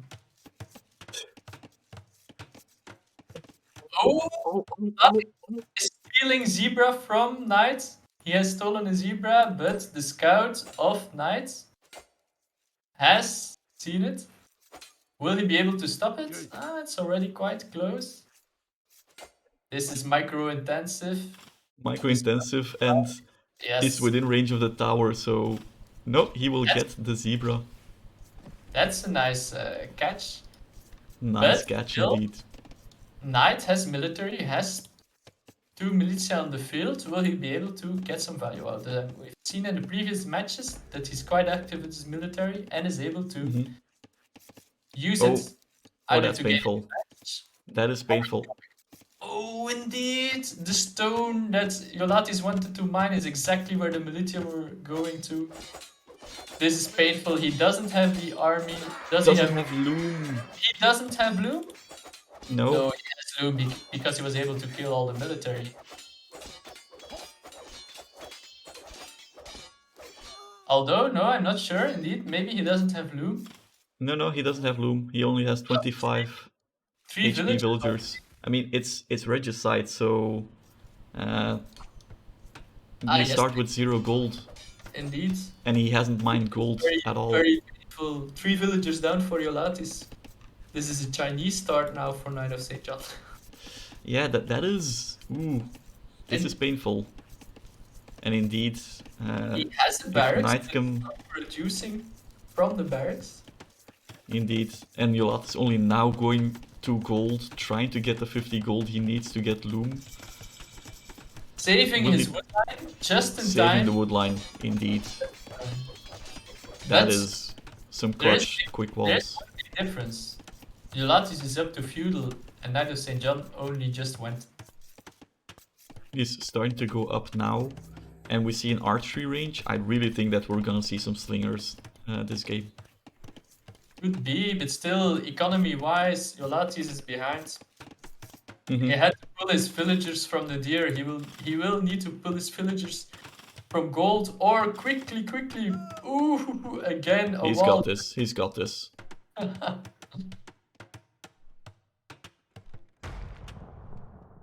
Still, the damage was worth it. 3 villagers. The idle time is indeed worth it, and now there's just some idle villagers everywhere. Okay, now he's active again. I must say, Knight of St. John long distance. A lot of idle TC time as well. So at the moment he will reach feudal age, he's actually not ahead in villager count anymore. Nope, indeed. Well, at least if Jolatis is building that last final villager, he doesn't. Yeah, I've said it before, but I'm not too impressed with the idle TC time that Jolatis is displaying here.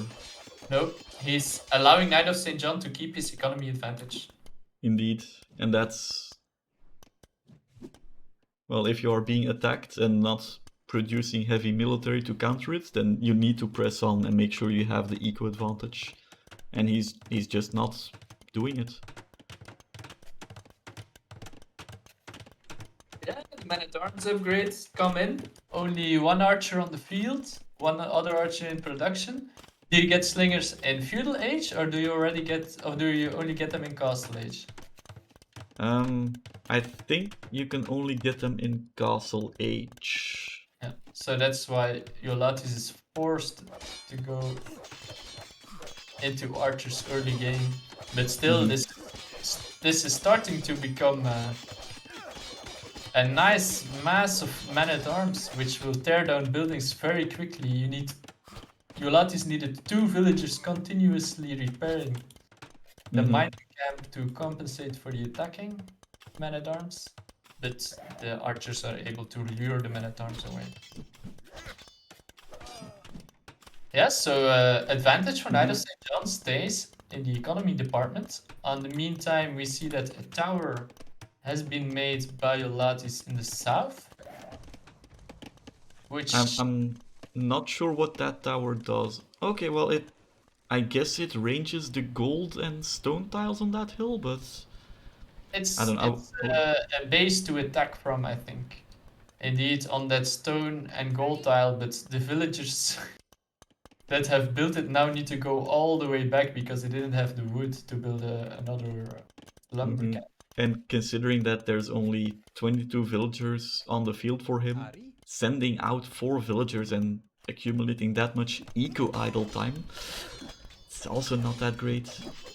No. And if you look at the north, the gold is being attacked by the men-at-arms, and Jolatis tried to defend the wall, but he had to run away from with his villagers. So Knight of St. John staying firmly in the lead with an untouched eco at home, and a better military. Better military, and now the men-at-arms also coming forward to the wood line. Trade for the wood line, which is just in time. I think some gates, if he can make them. No, don't make a tower there. Okay, well, in range of the other tower, I guess. No, I think here we see Knight of St. John firmly in the driver's seat and not allowing Jolatis any chance of a comeback. No, he's keeping Jolatis' economy inefficient and idle. If you look, he has 23 villagers, but 7 or 8 of them are idle. While Knight of St. John has an untouched economy at home, he's almost getting into the wood line, but 2 villagers are frantically repairing the wall to keep those 4 men-at-arms outside. This is painful. Very hard from Knight of St. John. He just has to keep this. If he can keep up this pressure, he should be heavy favorite for this game. He's 5. I think we will see a 2-2 score coming up quite soon. 9 military against 3. I see Jolatis producing some Eagle Scouts, but it's not the ideal composition. He's expanding his tower. Yeah, I wouldn't call it a rush, but his tower attack to the south of Knight's base. But he doesn't have the military to follow up, and the men-at-arms are just ideal to counter it. So I'm not sure if this will do anything. Anticalyptica is commenting this should be GG. I fully agree. Yeah, I think indeed this is... He's keeping Jolatis on his toes, he's keeping the economy idle, expanding his military lead now.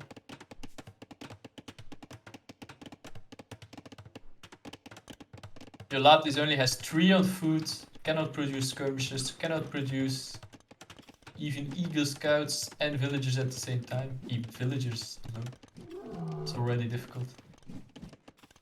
I think the this difference on food, number of villagers on food, is even more massive than the eco lead itself on the Yeah, map. I agree. Like 16 versus 5. Knight of St. John technically could just save 2 minutes of production just to go up to Castle Age, while Jolatis not even be able to continue villager production. He has Loom now, however. For the first time in the game, after 20 minutes. He's taking down the towers in the south with his men-at-arms.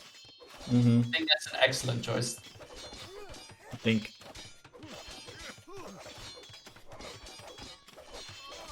A new tower to the north of Knight's base, however. Does Knight see it?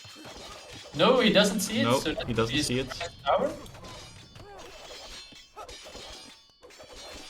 Let's see how Knight reacts. It's the first time that his economy is under attack, and he sees it after 2 seconds. Doesn't even lose a villager. Excellent reaction. Towers to the south are down. Men-at-arms keep chasing Jolatis away.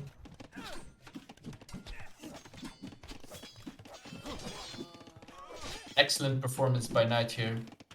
In the driver's seat from the start of the game, even now still out-microing Jolatis, having the better economy, reacting at home to the tower, immediately sending men-at-arms to clear it up.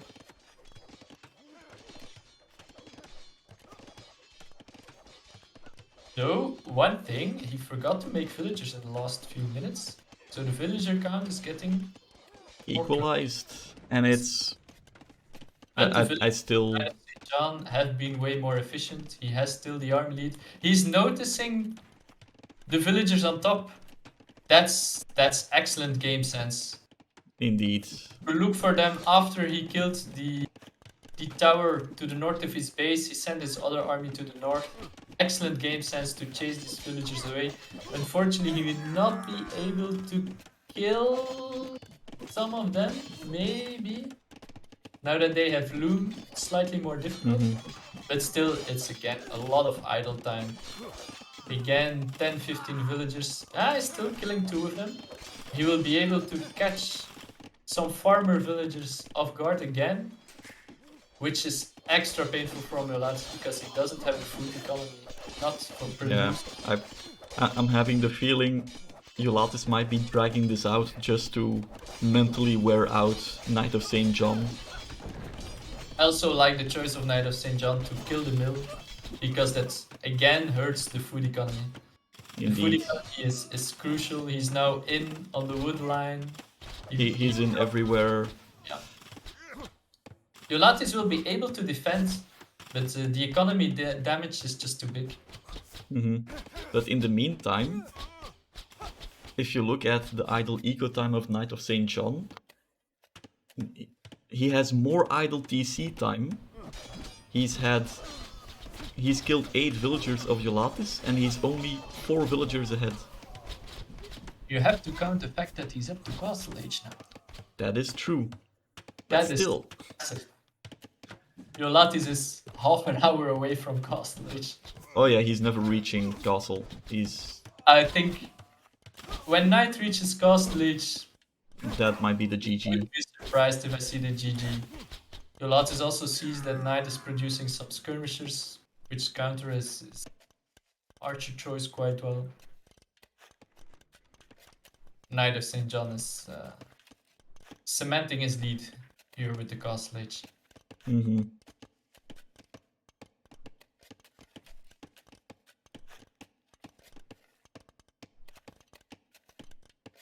Yeah, the only thing that's ensures that this game is still going on is the fact that Knight of St. John had a lot of idle TC time and inefficient eco, even though it wasn't touched for a long time. It could have been over a long time ago indeed, in that case. Also, my apologies, I'm trying to fix the overlay screen, which is not displaying the wins correctly, while casting at the same time. So that's why I'm a little bit not paying attention, but luckily I have an excellent co-caster picking up my slack. Fortunately, I only have one thing to focus at. Yeah, it's Now Jolatis is going for the attack mhm. with his archers just at the moment that Knight reaches castle age. I think that's not a good idea. Knight has enough skirmishers, Jolatis has to go back. Okay, he realizes it. And now it will be difficult. Longswords coming in, the defense upgrade coming in. Then the archers will do no damage at all. Jolatis is still far away from castle age. Longswords now have 3 pierce armor.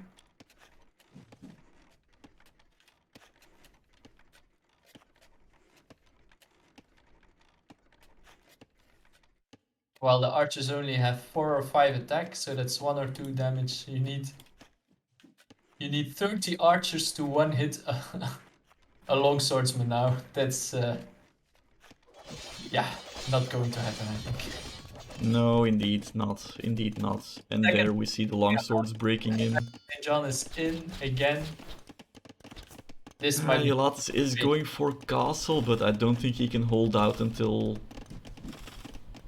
his upgrades come in order to fight this No. massive army. Knight of St. John is taking the choice to attack the town center. This is very interesting. If he can keep the archers at bay with his skirmishers, I think this is an excellent choice. Yes, Look at the town center going down. Excellent game sense that he has enough military. The king is running away. King is indeed running away, and the town center is going down, and that's the That's yeah. the end of the game because that was the Yeah, Castle Age town center, of course. Well, indeed. research for Castle Age. So yeah, Excellent game we by Knight of St. John. Excellent finish. Only one thing, the idle TC time, but apart from that, excellent play. indeed. So now we go to marketplace, and it's Vikings or Spanish versus. Let me quickly pull it up here. Honestly, fix the overlay after the cast. Yeah, sorry, I'm just bothered by it. Antocalyptica is being a party Uh, pooper here. Honestly, this is probably the worst game by both so far. So I actually have to Antocalyptica, agree. yeah. Well, he's referring to the idle TC time of Knight, but you have to take into account that Knight is. I think he did very well with his army, active all the time, defending at the right time against the towers, which were, let's say, a last effort by Jolatis to get some counter aggression. So, yeah, I mean, Knight was in the driver's seat all the time, so you can forgive him some idle TC time.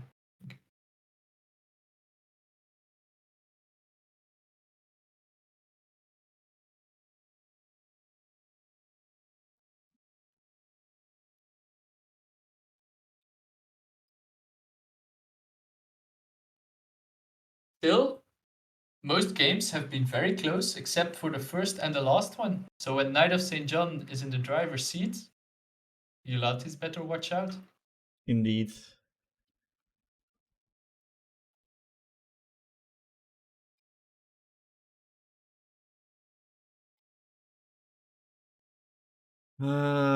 Yeah.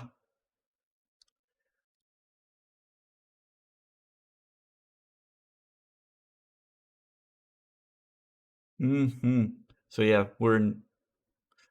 this is a very exciting semifinals. I think I'm going to pull up the betting pool that we have, but I think that based on the betting, we thought this was going to be more one-sided. Indeed, 10-2 for Jolatis. So I think the fact that it's going to a 5-game series, I think that's surprising quite a lot of people. Indeed, if you take into account the other semi-final already played, which was also a 3-2 victory, which was not expected to go to the final game. This shows that all the players in the tournament, definitely in the semi-finals, deserve their spots and have done their Absolutely. best to play And it's to win. so much more fun to cast a 5-game series rather than a 3-0 sweep without any issues.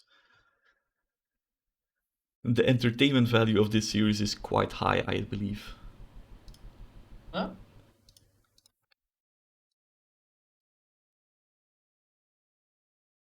And let's see.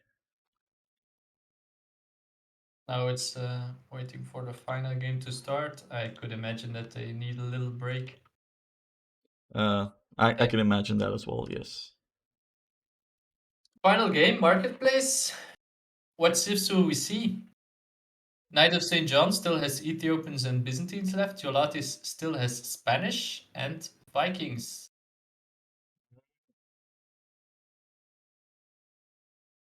It's difficult to say. I don't think... I think Knight of St. John will go Ethiopians. And I think I, Jolatis will go Vikings. yeah, I can see that happening. My reasoning is I don't think that the defensive style that you typically see with Byzantines really favors how Knight has been playing. So I don't think that that's... Yes, indeed. Knight has played the best or has won both of his games being aggressive and Mhm, able to equalize in some part his worse economy by being active and aggressive with his military. And Byzantine is indeed. more of a defending civ and going late game, taking advantage of your cheaper counter units. And Ethiopians is more the slow aggressive push using archers, bombard cannons, and so on. So in Knight of St. John's stead, looking at how the previous game went, I would prefer Ethiopians. On the other hand, in all of the previous games, we never saw Knight of St. John really playing with archers. That is also true. But, that doesn't mean that he can't do it. Indeed, indeed. So yeah, I agree with your guess. I think Vikings on Marketplace is viable, so I'm hoping for a Vikings versus Ethiopians game. They still have a beastly economy, the Vikings. However, against Ethiopians, Oh, not sure. And Byzantines, since Viking is now more of an infantry civ than before, in the meantime, they have started the game. to the late game. We get what we predicted. Vikings for Jolatis and Okay, Ethiopia for Knight of St. John. So let's see how Knight of St. John is able to place archers. indeed. Uh, and as we've seen this map before, we all know already it's a bit different than the normal map. So let me also go to the correct overlay, then everybody can follow along. It's no scouts that you start with, but 2 trade cards, and also one of the patches which broke the Ontocalyptica versus Frobenius series introduced regional skins for trade cards. So now they no longer all look the same, aside from the meso ones. So for example, we see here the Ethiopians from Knight of St. John have an ox pulling the trade card. And if we look at the Vikings, that's still just a horsey.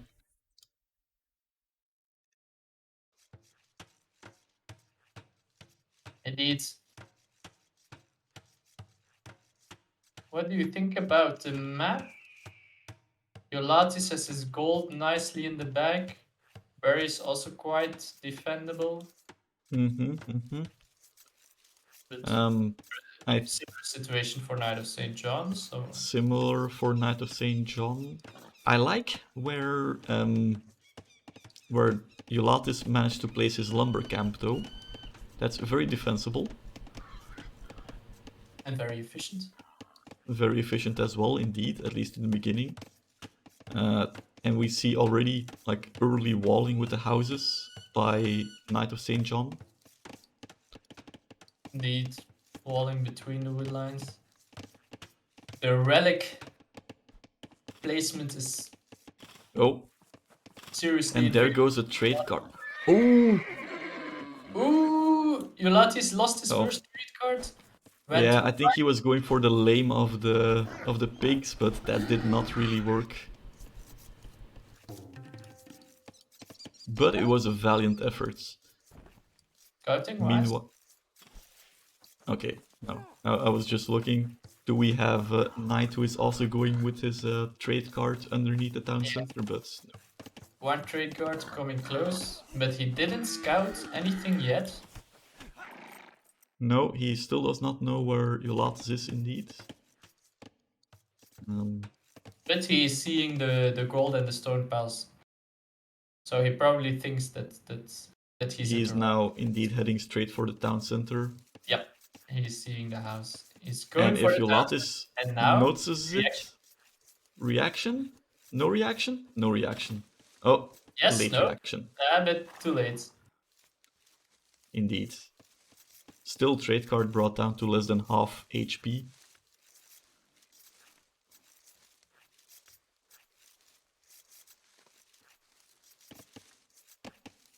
Do you think in this map that trade guards should get an auto scout button? Hmm.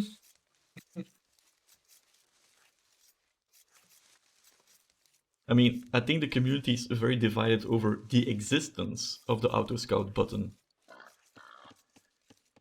Although I will fully admit, once I've done my initial scouting, it's just so much easier to just auto scout and let the computer handle it. But with these trade cards, since they're not the quickest thing around, I don't think it's a good idea to be able to auto scout them.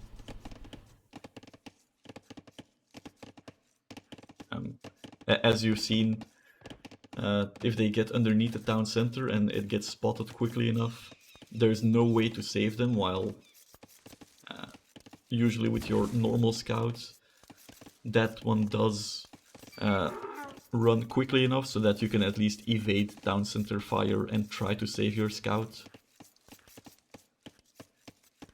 So no, I'm not really in favor of an auto scout button for trade cards on this map. In the meantime, Jolatis had a bit more idle TC time, but Knight of St. John is catching up. Which means that the villager production is similar. Though, Jolatis again taking the lead in idle TC. I think, yeah, but this was intentional idling. Yes, he wanted to go up to feudal. They're actually up to feudal at almost the exact same time, but Knight of St. John has 2 villagers more. I guess that he didn't do loom. No, he only has 1 villager more. The second eco unit is the trade card that he has extra. Ah, yes, of course. Yeah, okay. Then... but let's not forget, Jolatis gets free wheelbarrow and handcart, so even though he's a villager down, his eco will still be more than fine, I think. Yes, eco-wise he doesn't have to be scared. Indeed. But Knight of St. John starts to get up his walls on the correct side of his base. Indeed, indeed.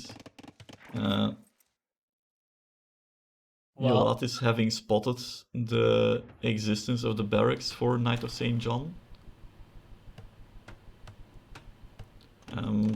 In the meantime, he is going for his man-at-arms rush, and I think that's the first time that we see Jolatis taking the military initiative.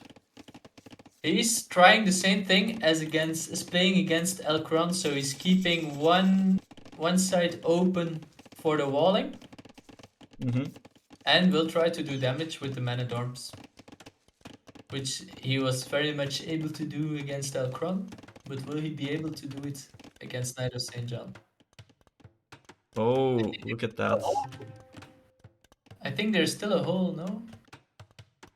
it's a hill, so of course there's a hole. It's that is how the map Go works. around the back. Yeah. Oh no, there is no hole there.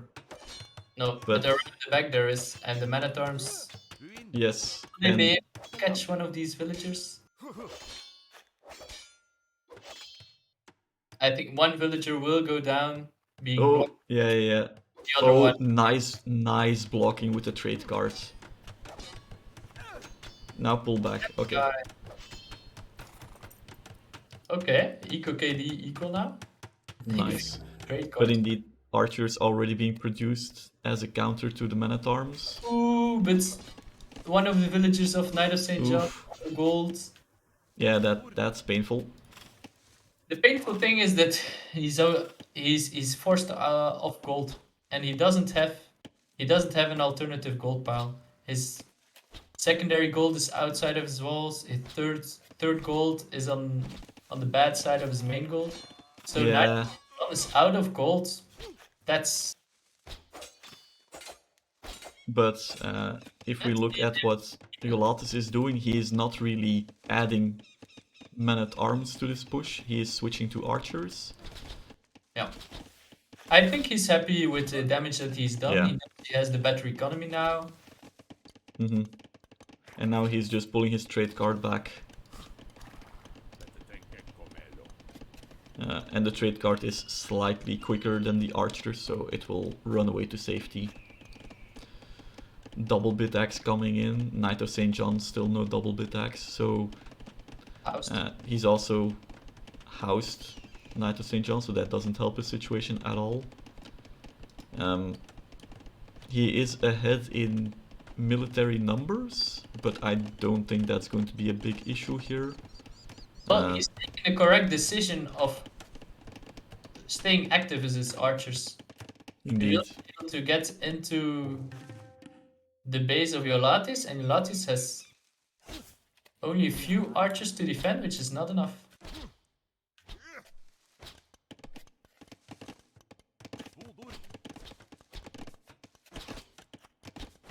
Okay, he was able to produce some extra archers. Mm-hmm. He's And going for fletching, now, which is... so he will be able to defend fine. He will be able to defend fine indeed. Doesn't have fletching yet, so... And now I think even the addition of like a single skirmisher, just to increase the damage output a little bit, would be quite nice. Now playing very well, putting his archer in between Ooh, that's painful. St. John's archers and his base, and killing off all of this little group of archers. That's Indeed, I think now is... That's a big swing. It's early in the game. What do you think Jolatis should do? Should he stop military production and just try to go for castle and then crossbows? Or do you think he should keep up the pressure and keep adding archers as he's doing?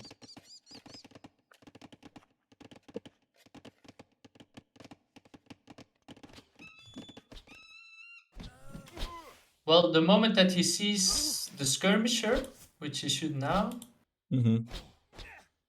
and the fact that Knight of St. John is investing into archer armor, it's difficult. At the same time, if you can keep Knight of St. John off of gold because you have your military advantage, if you can do that, that's the best thing. If you cannot do that, you should try to boom more. So let's see how Knight of St. John is actually able to defend quite well.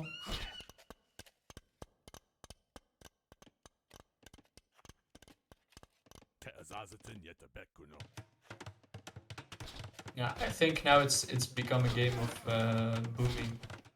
Yeah. Both players are fully walled. Knight of St. John is able to equalize the numbers by killing this counter-attack. Then going forward again by Knight of St. John. Jolatis should take the advantage of his economy, you know. Yes. He knows he should know he has the better economy now, having slightly better eco KD and having Viking He, barrel, and he knows he will be able to defend. He's fully walled, has some archers at home. indeed, and also he knows that Knight of St. John has invested some food into at least the archer armor, has invested in at least a couple of skirms that he saw. So he knows that the food eco will be worse than his. So I think it's a good choice here, as he's doing, to just go for castle and push it there. Also very nice from Jolatis is sending a single archer round the back. Oh, Being that's able nice. to be annoying, though he's just scouting with it at the moment. He doesn't want to show it. Maybe he will use it when he reaches castle age, which he started researching almost a minute ago, and at the same time Knight of St. John has worked to get his food count up. I noticed only now double bit axe coming in for Knight of St. John, especially if you go a wood heavy military like archers. That's actually quite an essential economy upgrade to get. And I also noticed a few minutes ago Knight of St. John only had 3-4 villagers on food, so he wasn't able to continuously produce, and only now he's adding to his farm count, which means that he will be much later to castle age. So the early advantage is for Jolatis. Knight will survive early castle age.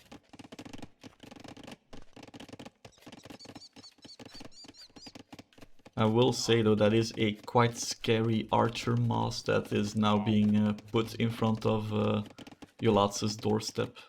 Yeah, he will see it coming in now, Jolatis. Yeah, and he decides to just run away. I think that's the good reaction. He has good decision.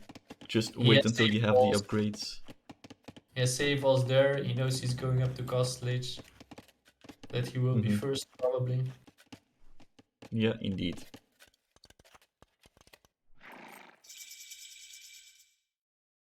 In the meantime, I'm just following the and Botkin arrow coming in. And Knight of St. John realizing that Jolatis is in castle age, buying the food he needs to now go to castle himself.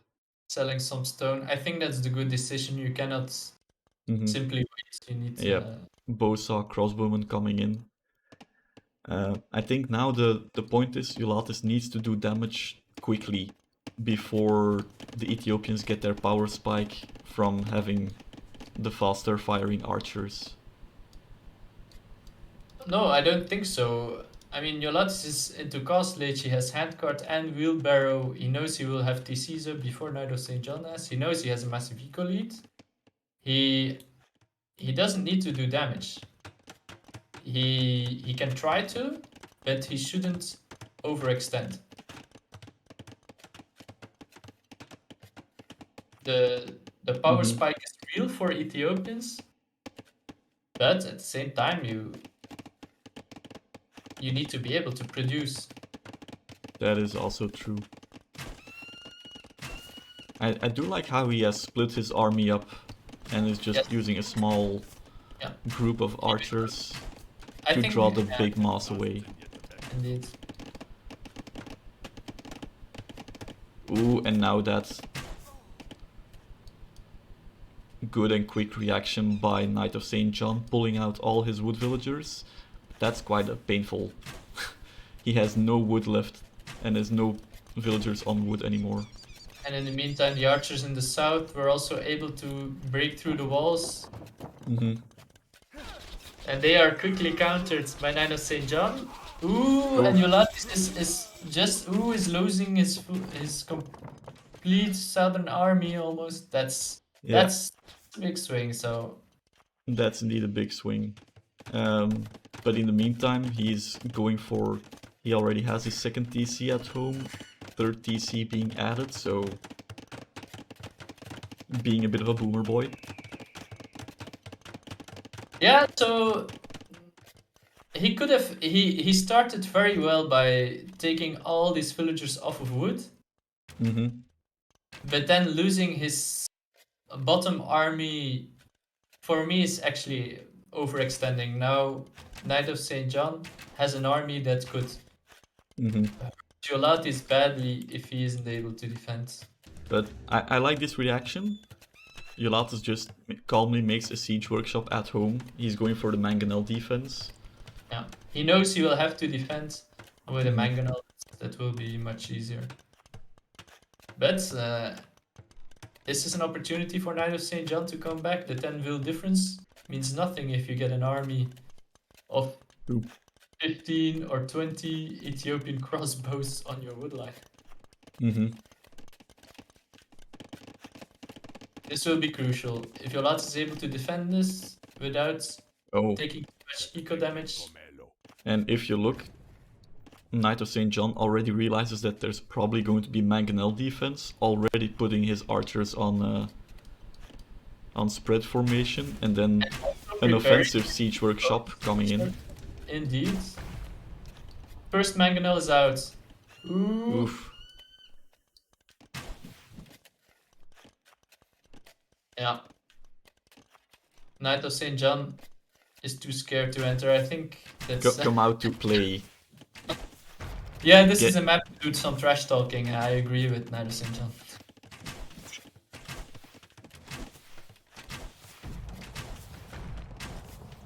And second now, Thumbring also coming in for... Oof! Ooh, this is... Okay. I mean, 2 kills and quite some damage. He did avoid the shot, but... And as Jolatis says, nice. Nice. At the same time, again, some archers in the back of Knight's base, they were able to pick off the trade cards which were already trading. Mm-hmm.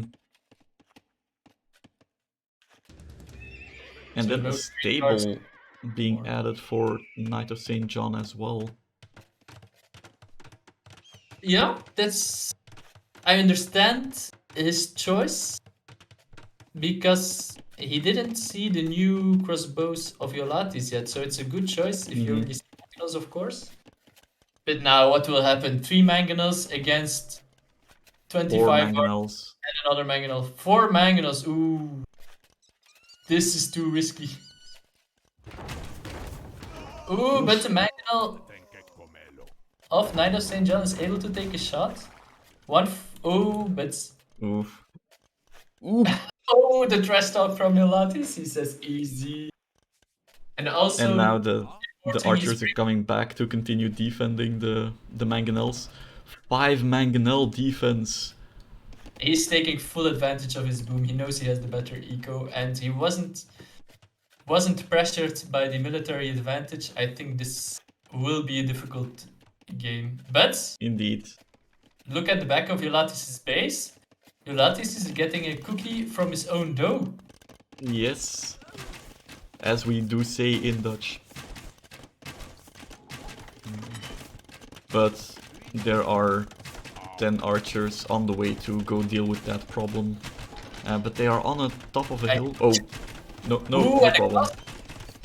No problem. I think that's a good castle. Defending that's a good castle indeed. Although it's more useful in the front, because there's where all the action is. So it's a pragmatic choice, but... You know, and Knight of St. John wisely deciding, let me just give up on this part. He's not breaking through there. Oh, he did some damage, at least. In the meantime, the front is only defended by 3 mangonels, and there are 4 knights ready to come snipe those. St. John now has the army to get in. But, ooh, very good mangonel shots. Yeah, but they're good mangonels, I think. This is crucial. No, the mangonels are going down. Wrong side. It's like... This can be painful. Jolatis just clicked up to Imperial Age, but Knight of St. John is in the base of Jolatis, will be able to do massive damage with these knights. Jolatis has almost nothing to counter these knights. 5, 6 knights, mangonel, 20 archers. Hurriedly researching pikemen and chainmail armor, so he is going for the infantry switch. It's late, it's very, very late. Yes. Let's see how much damage Knight is able to do. The 2 mangonels that he sent to the back of his base should have been used in the front. Well, no, not really. They would have gone down to the knights anyway. Well, together with the rest of the military, of course. That is true. Okay. Still.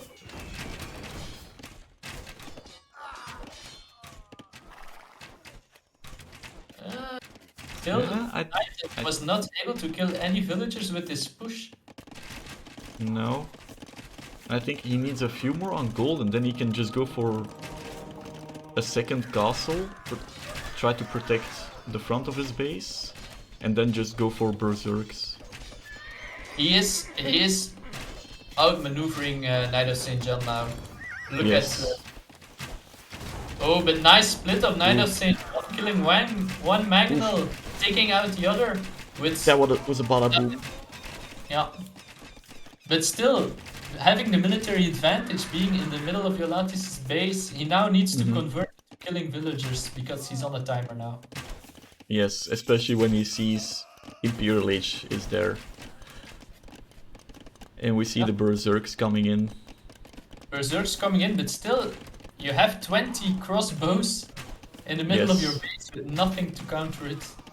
You're in Imperial Age. I think You don't have the units to upgrade them. Then why are you in Imperial Age? here I would actually, well, I would make sure that Mangonel spawns inside the siege workshop. Let's see. Will he think about this? Yes. Yes. The pikemen are also on the field now. It took some time. Bracer coming up. Bracer just to improve the defense of the castle. Well, and also improving the crossbows. Ooh. And now the crossbows the going forward together with the pikes in order to deal with the knights attacking the workshop.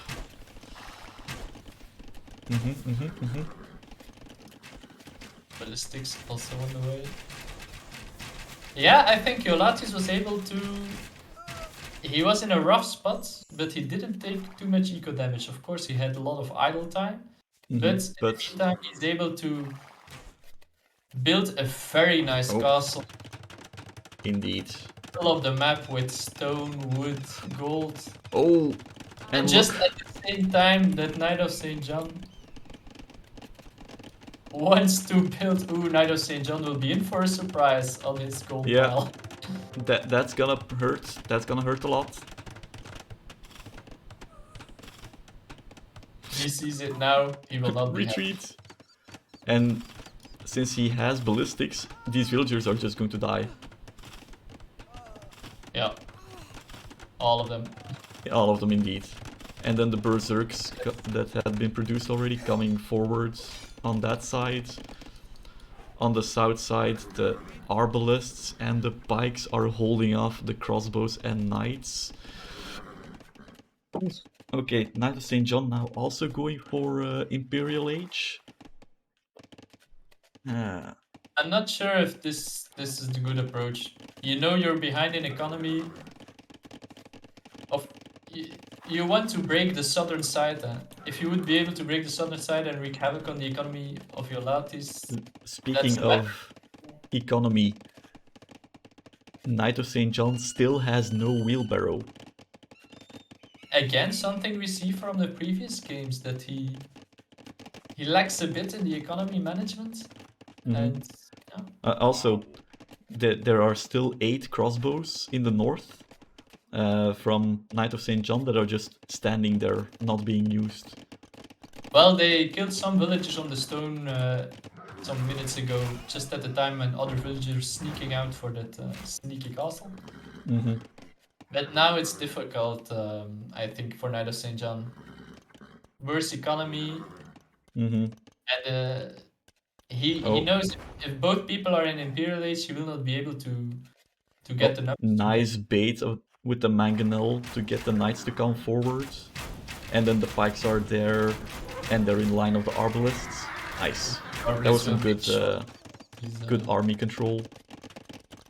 Meanwhile, the the berserks are massing in the north. Plate mail armor coming in. This will be a one-sided game from now on. And then, oof. Eco, military, all is firmly in the hands. He has map control, some cost. Capped ram also coming in. Well, a capped ram on the field, I should say. In the north. So there's gonna be an infantry and siege push on the north. And then there's an archer defense with siege in the south. It's all really expensive, but it seems to be working. Eco. He has a 30 villager eco lead. Oh, and I like this castle. Castle on top of the hill, defending that entrance. Castle would be, because that was the weak point of his economy. Yep, indeed.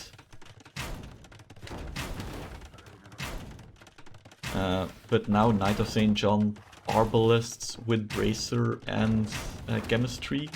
And those are Ethiopian archers, so they fire faster as well. Also have bum ring. Chieftains coming in from the berserks, they will be very strong from now on. The push from the top is being prepared with the capped rams. A lot of chieftains ready. I think this will be chieftains? Okay, upgrade. I didn't see. Okay, so they are more effective against cavalry now. Yeah, I think Elite Berserk is, once that comes in, he can just push with his 25 Berserks. Jolatis is taking a good approach, keeping some military at home to the south to defend, and then just going for a big push. Elite Berserk coming in. I don't think that Knight of St. John has spotted the massive infantry to the north yet, because he's not focusing anything there. So that once that comes in, that will be quite a sneak attack. Yeah, and he can even follow it up with another castle from his own. Okay, and I think the push is happening. There's already some berserks garrisoned in one of the rams. Siege ram and blast furnace. So I think we're about 2 minutes away from seeing a very nice siege push from the north. There are not many more upgrades to do for these units. No. And we can see there's, like, Knight of St. John is heavily focused on the south, but with that castle there, I don't think there's any way to come in. He's making bombard cannons, so I think Jolatis is waiting too long to attack. He should. I would have attacked already before I had all my. Now he has them, but if at the same time Knight is using his bombard cannons at south, it could be a bit of a base race. I think he's just. I think that castle. I think that will go down, like, really quickly. I think it will get up. Oh, come on, Jolatis, spot the castle. No, just passing. Oh, okay. No, he saw it. I think it will have taken longer for this castle to build than to go down. Yes, absolutely. And now the berserks are also coming in. Oh no, I think Knight is making the wrong choice. He's taking all his army back, which is the wrong choice. Yes. You have to attack, because you will lose so much in the back. Even if you can defend, you're only taking damage. Well, if you're attacking with your bombard cannons, you really have the opportunity to counter them. So this is unfortunate. Bardaga intensifies. Bardaga. Oh, and then he was missing arson. You don't need arson when you have siege rams. When you have siege rams, you don't need arson. No, this is just. Also see how well the berserks perform against cavalry. And then you just garrison them inside the siege rams and just plonk them in the archer mass and then let them go. Yeah, you see that Knight of St. John clearing up the wood line. Jolatis clearing up the wood line of Knight of St. John. Even if he defends, this is a massive damage. Indeed. 50 eco damage in one push. Market going down.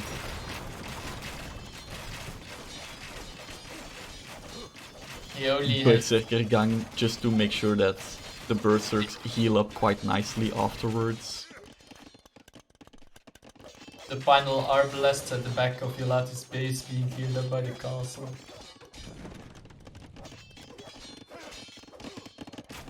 Indeed. Yeah, this is GG.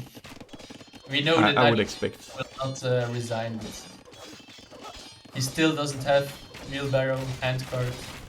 He has no push. Caravan now coming in, so Jolatis is going to start trading with the neutral gold markets. Just to up the gold income a little bit. And then he can just continue producing siege rams and berserks for days. Oh, and now the bombard cannons going forward, attacking the castle, but there's a siege ram in the neighborhood, so just task one over there and those go down in one hit. Is this one hit or not? Ooh, KnightofStJohn sees it just in time. Yeah. The hussars are also... It's a good combination, archers and hussars, but still... I think it's... and now... The berserks are starting to reach the archers. Yeah, also berserks in the back of Knight's base, clearing up an entire eco area.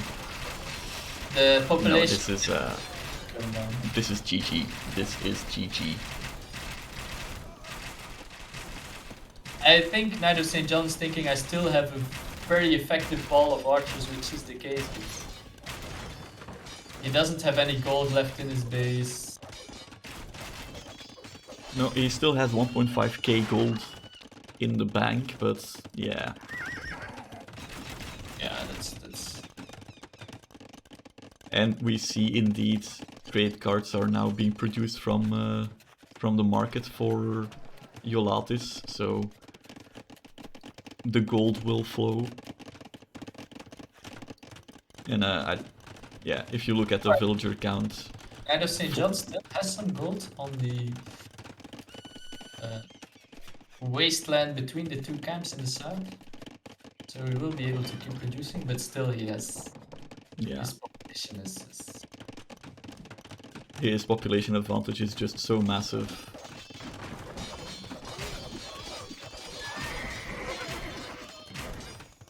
"122 villagers versus not even 60, so more than double.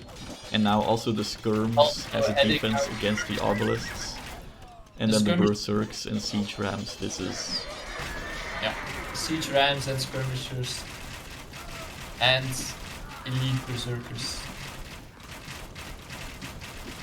You can buy some time with your archers, but in the end, this is going to go down.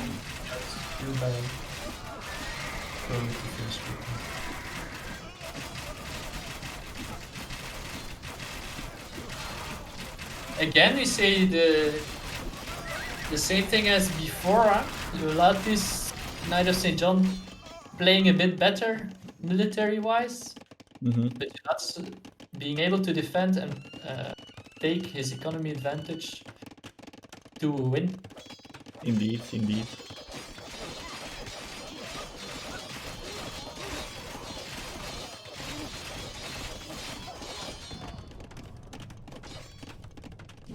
And Jolatis being pop-capped now.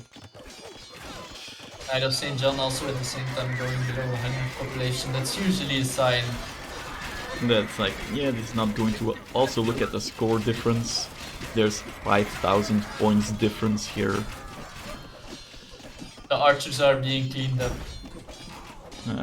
Being cleaned up by the skirmishers. Meanwhile, the siege rams are, well, wrecking the lumber camp, so that's not the most efficient use, but...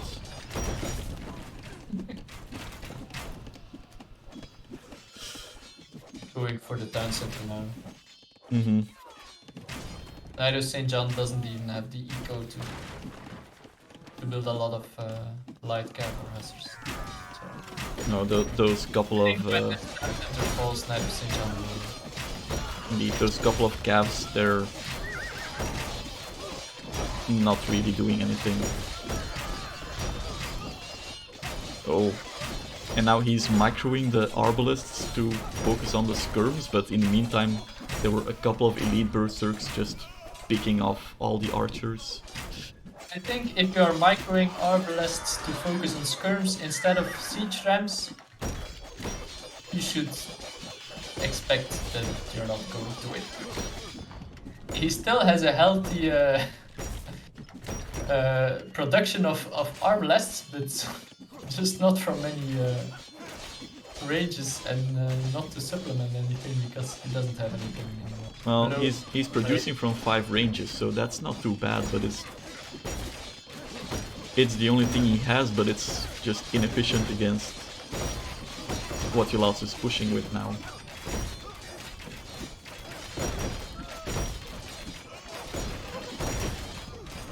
If Knight would have a castle, I would say make a trap, prepare it, and then GG, but now...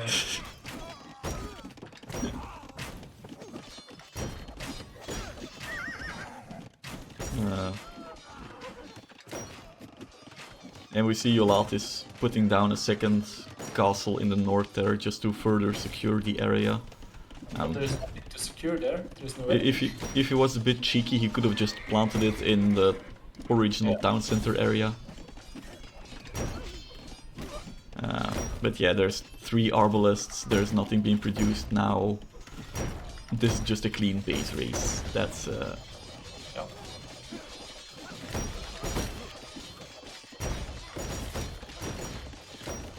yeah, I think Still, very entertaining games. Close matchup. extremely entertaining. Well played by players. Nice strategy. Indeed. Nice army management. Nice eco management from Jolatis. Good defending in some games. Absolutely. And now I assume Knight is just going to make like a final stand with a couple of arbalisters. Villagers. The siege. Well. Does he want to hide a villager? One villager to the north could get away. I mean, at that point, it's just a matter of researching spies and finding out where they are. Yes.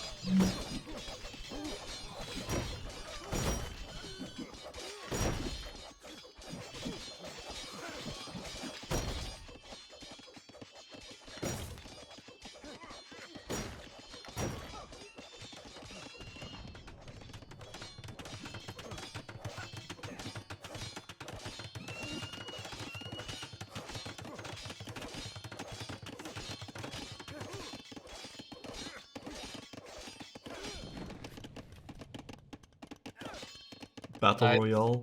Battle Royale. I'm completely confused. You could call it Slaughter Royale. That is more appropriate.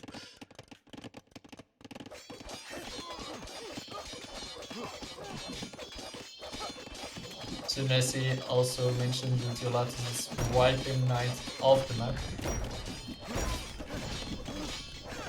Indeed, completely correct. Now, supplies and longswords?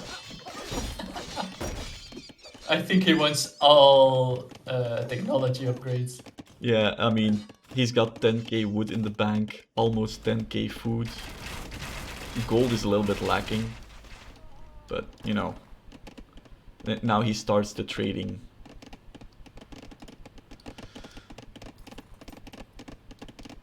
Yeah, and these trade cards have like 85 gold each, so that's a quite healthy supply of gold that he's now securing for himself. Yeah. I think at this stage, Jolatis is just toying with his food. Well, Oh. if the food doesn't resign, then it means that it likes to be toyed with, so it's a win-win for both. True, true. And now Arbalisters being produced again by Jolatis. Longswords being produced, two-handed swordsman coming in, so he's going for the AI army composition of everything. I think Knight will just send all these archers to the middle of the base, passing by the castles, and just. I mean, Make with two castles there, I think it might be that they just die to the castle fire anyway, even if they're just passing. There, the villagers are coming with. Let's see.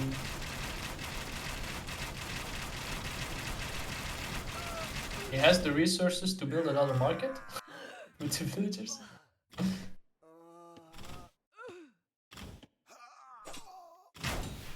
Yeah.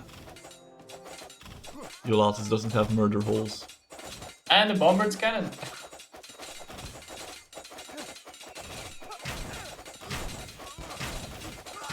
I think if Knight gets this castle down, Jolatis should resign.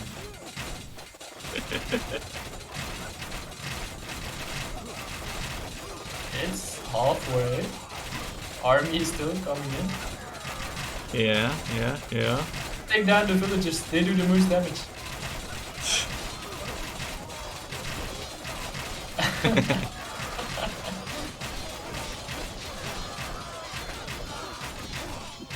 I don't think the castle will go down.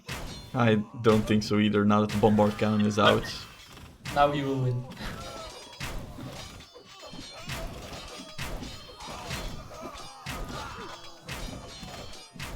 No, Jolatis, you're playing Vikings, not Wrong Celts. reference. That's the wrong reference, you're not the Celts.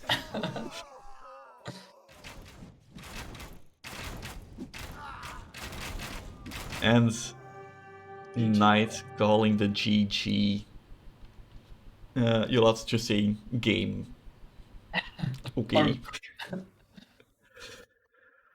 Alright, so that is a 3-2 for Jolatis, who is pushing on to the finals to face off against Antocalyptica. Since he's here, I'm just gonna ask Anton, did you make any notes? Because we want a very exciting best of 7 whenever the final gets played. What do you think, Elcron? Matchup. Jolatis versus Antocalyptica, a match for the ages, I would say. The first Fristi Roggan final. Battling it out for the honor of receiving a full bottle of Fristi. Or? Okay, yeah, there's also the choice of picking the martini.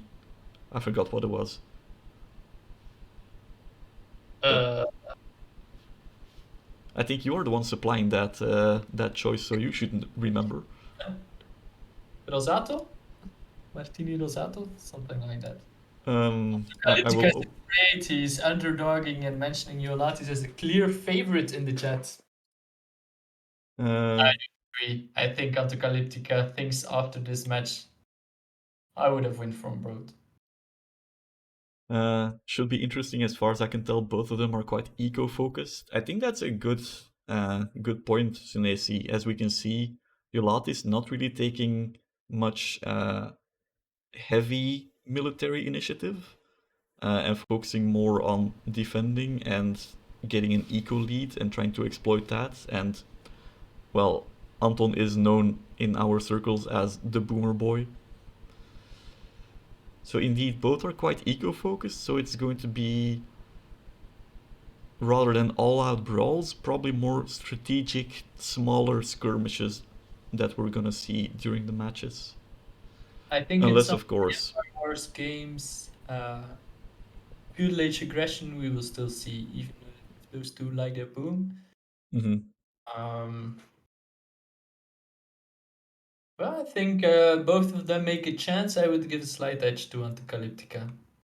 I have the feeling that he plays a little bit more clean. Like, if he attacks, his eco will always be managed at the same time. Agreed. I think we've seen from both players here a little bit more from Knight, but still also present with Jolatis. When the fighting does happen, the villager production is lacking a little bit, which, as far as I can tell, is less of an issue with Antocalyptica, so he might be able to use that fact to distract Jolatis and try to gain an edge that way.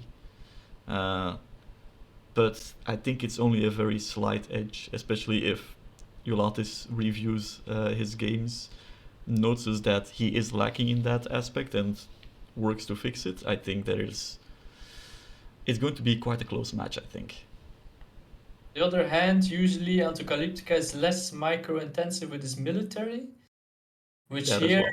was a bit of an issue for Jolatis in some of the games, that Knight was more active and taking better fights. So if Jolatis is able to get the advantage militarily over Antocalyptica, it could just as well swing the other way around. That is also true. In any case, a very interesting matchup, and from my side, I will have to leave you. I think we've seen a great match today. Already looking forward to the final. And Yeah, I think I will happy- also call it a day. Well played, guys. Indeed, both players really did their best, and they gave us wonderfully entertaining matches. I fully concur.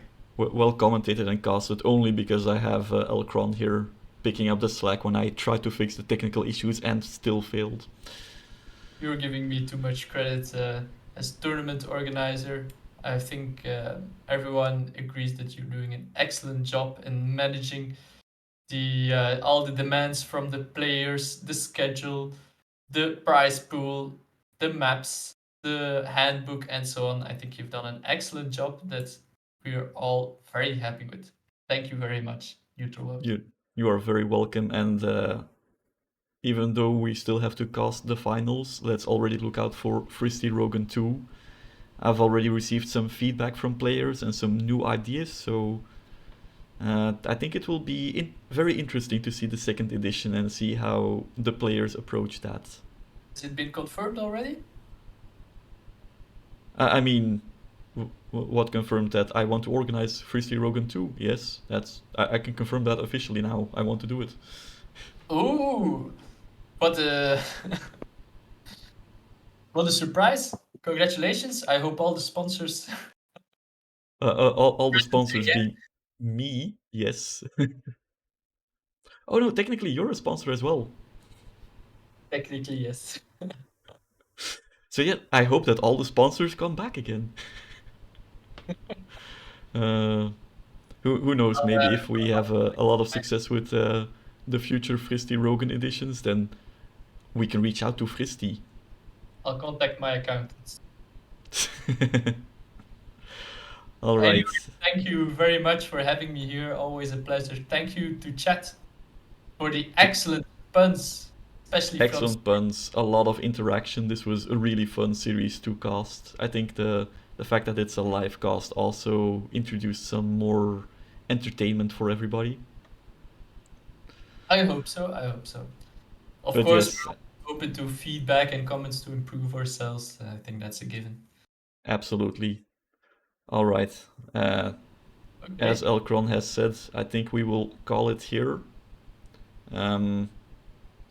So, Kron, thanks for joining me, and let's look forward to the finals where both the legendary Joe Nasty, who has an exclusion rule named after him already, and my fellow organizer Tim will be joining me for a triple cast. Very much looking forward to it. I am as well. In Bye any bye. case, bye everybody.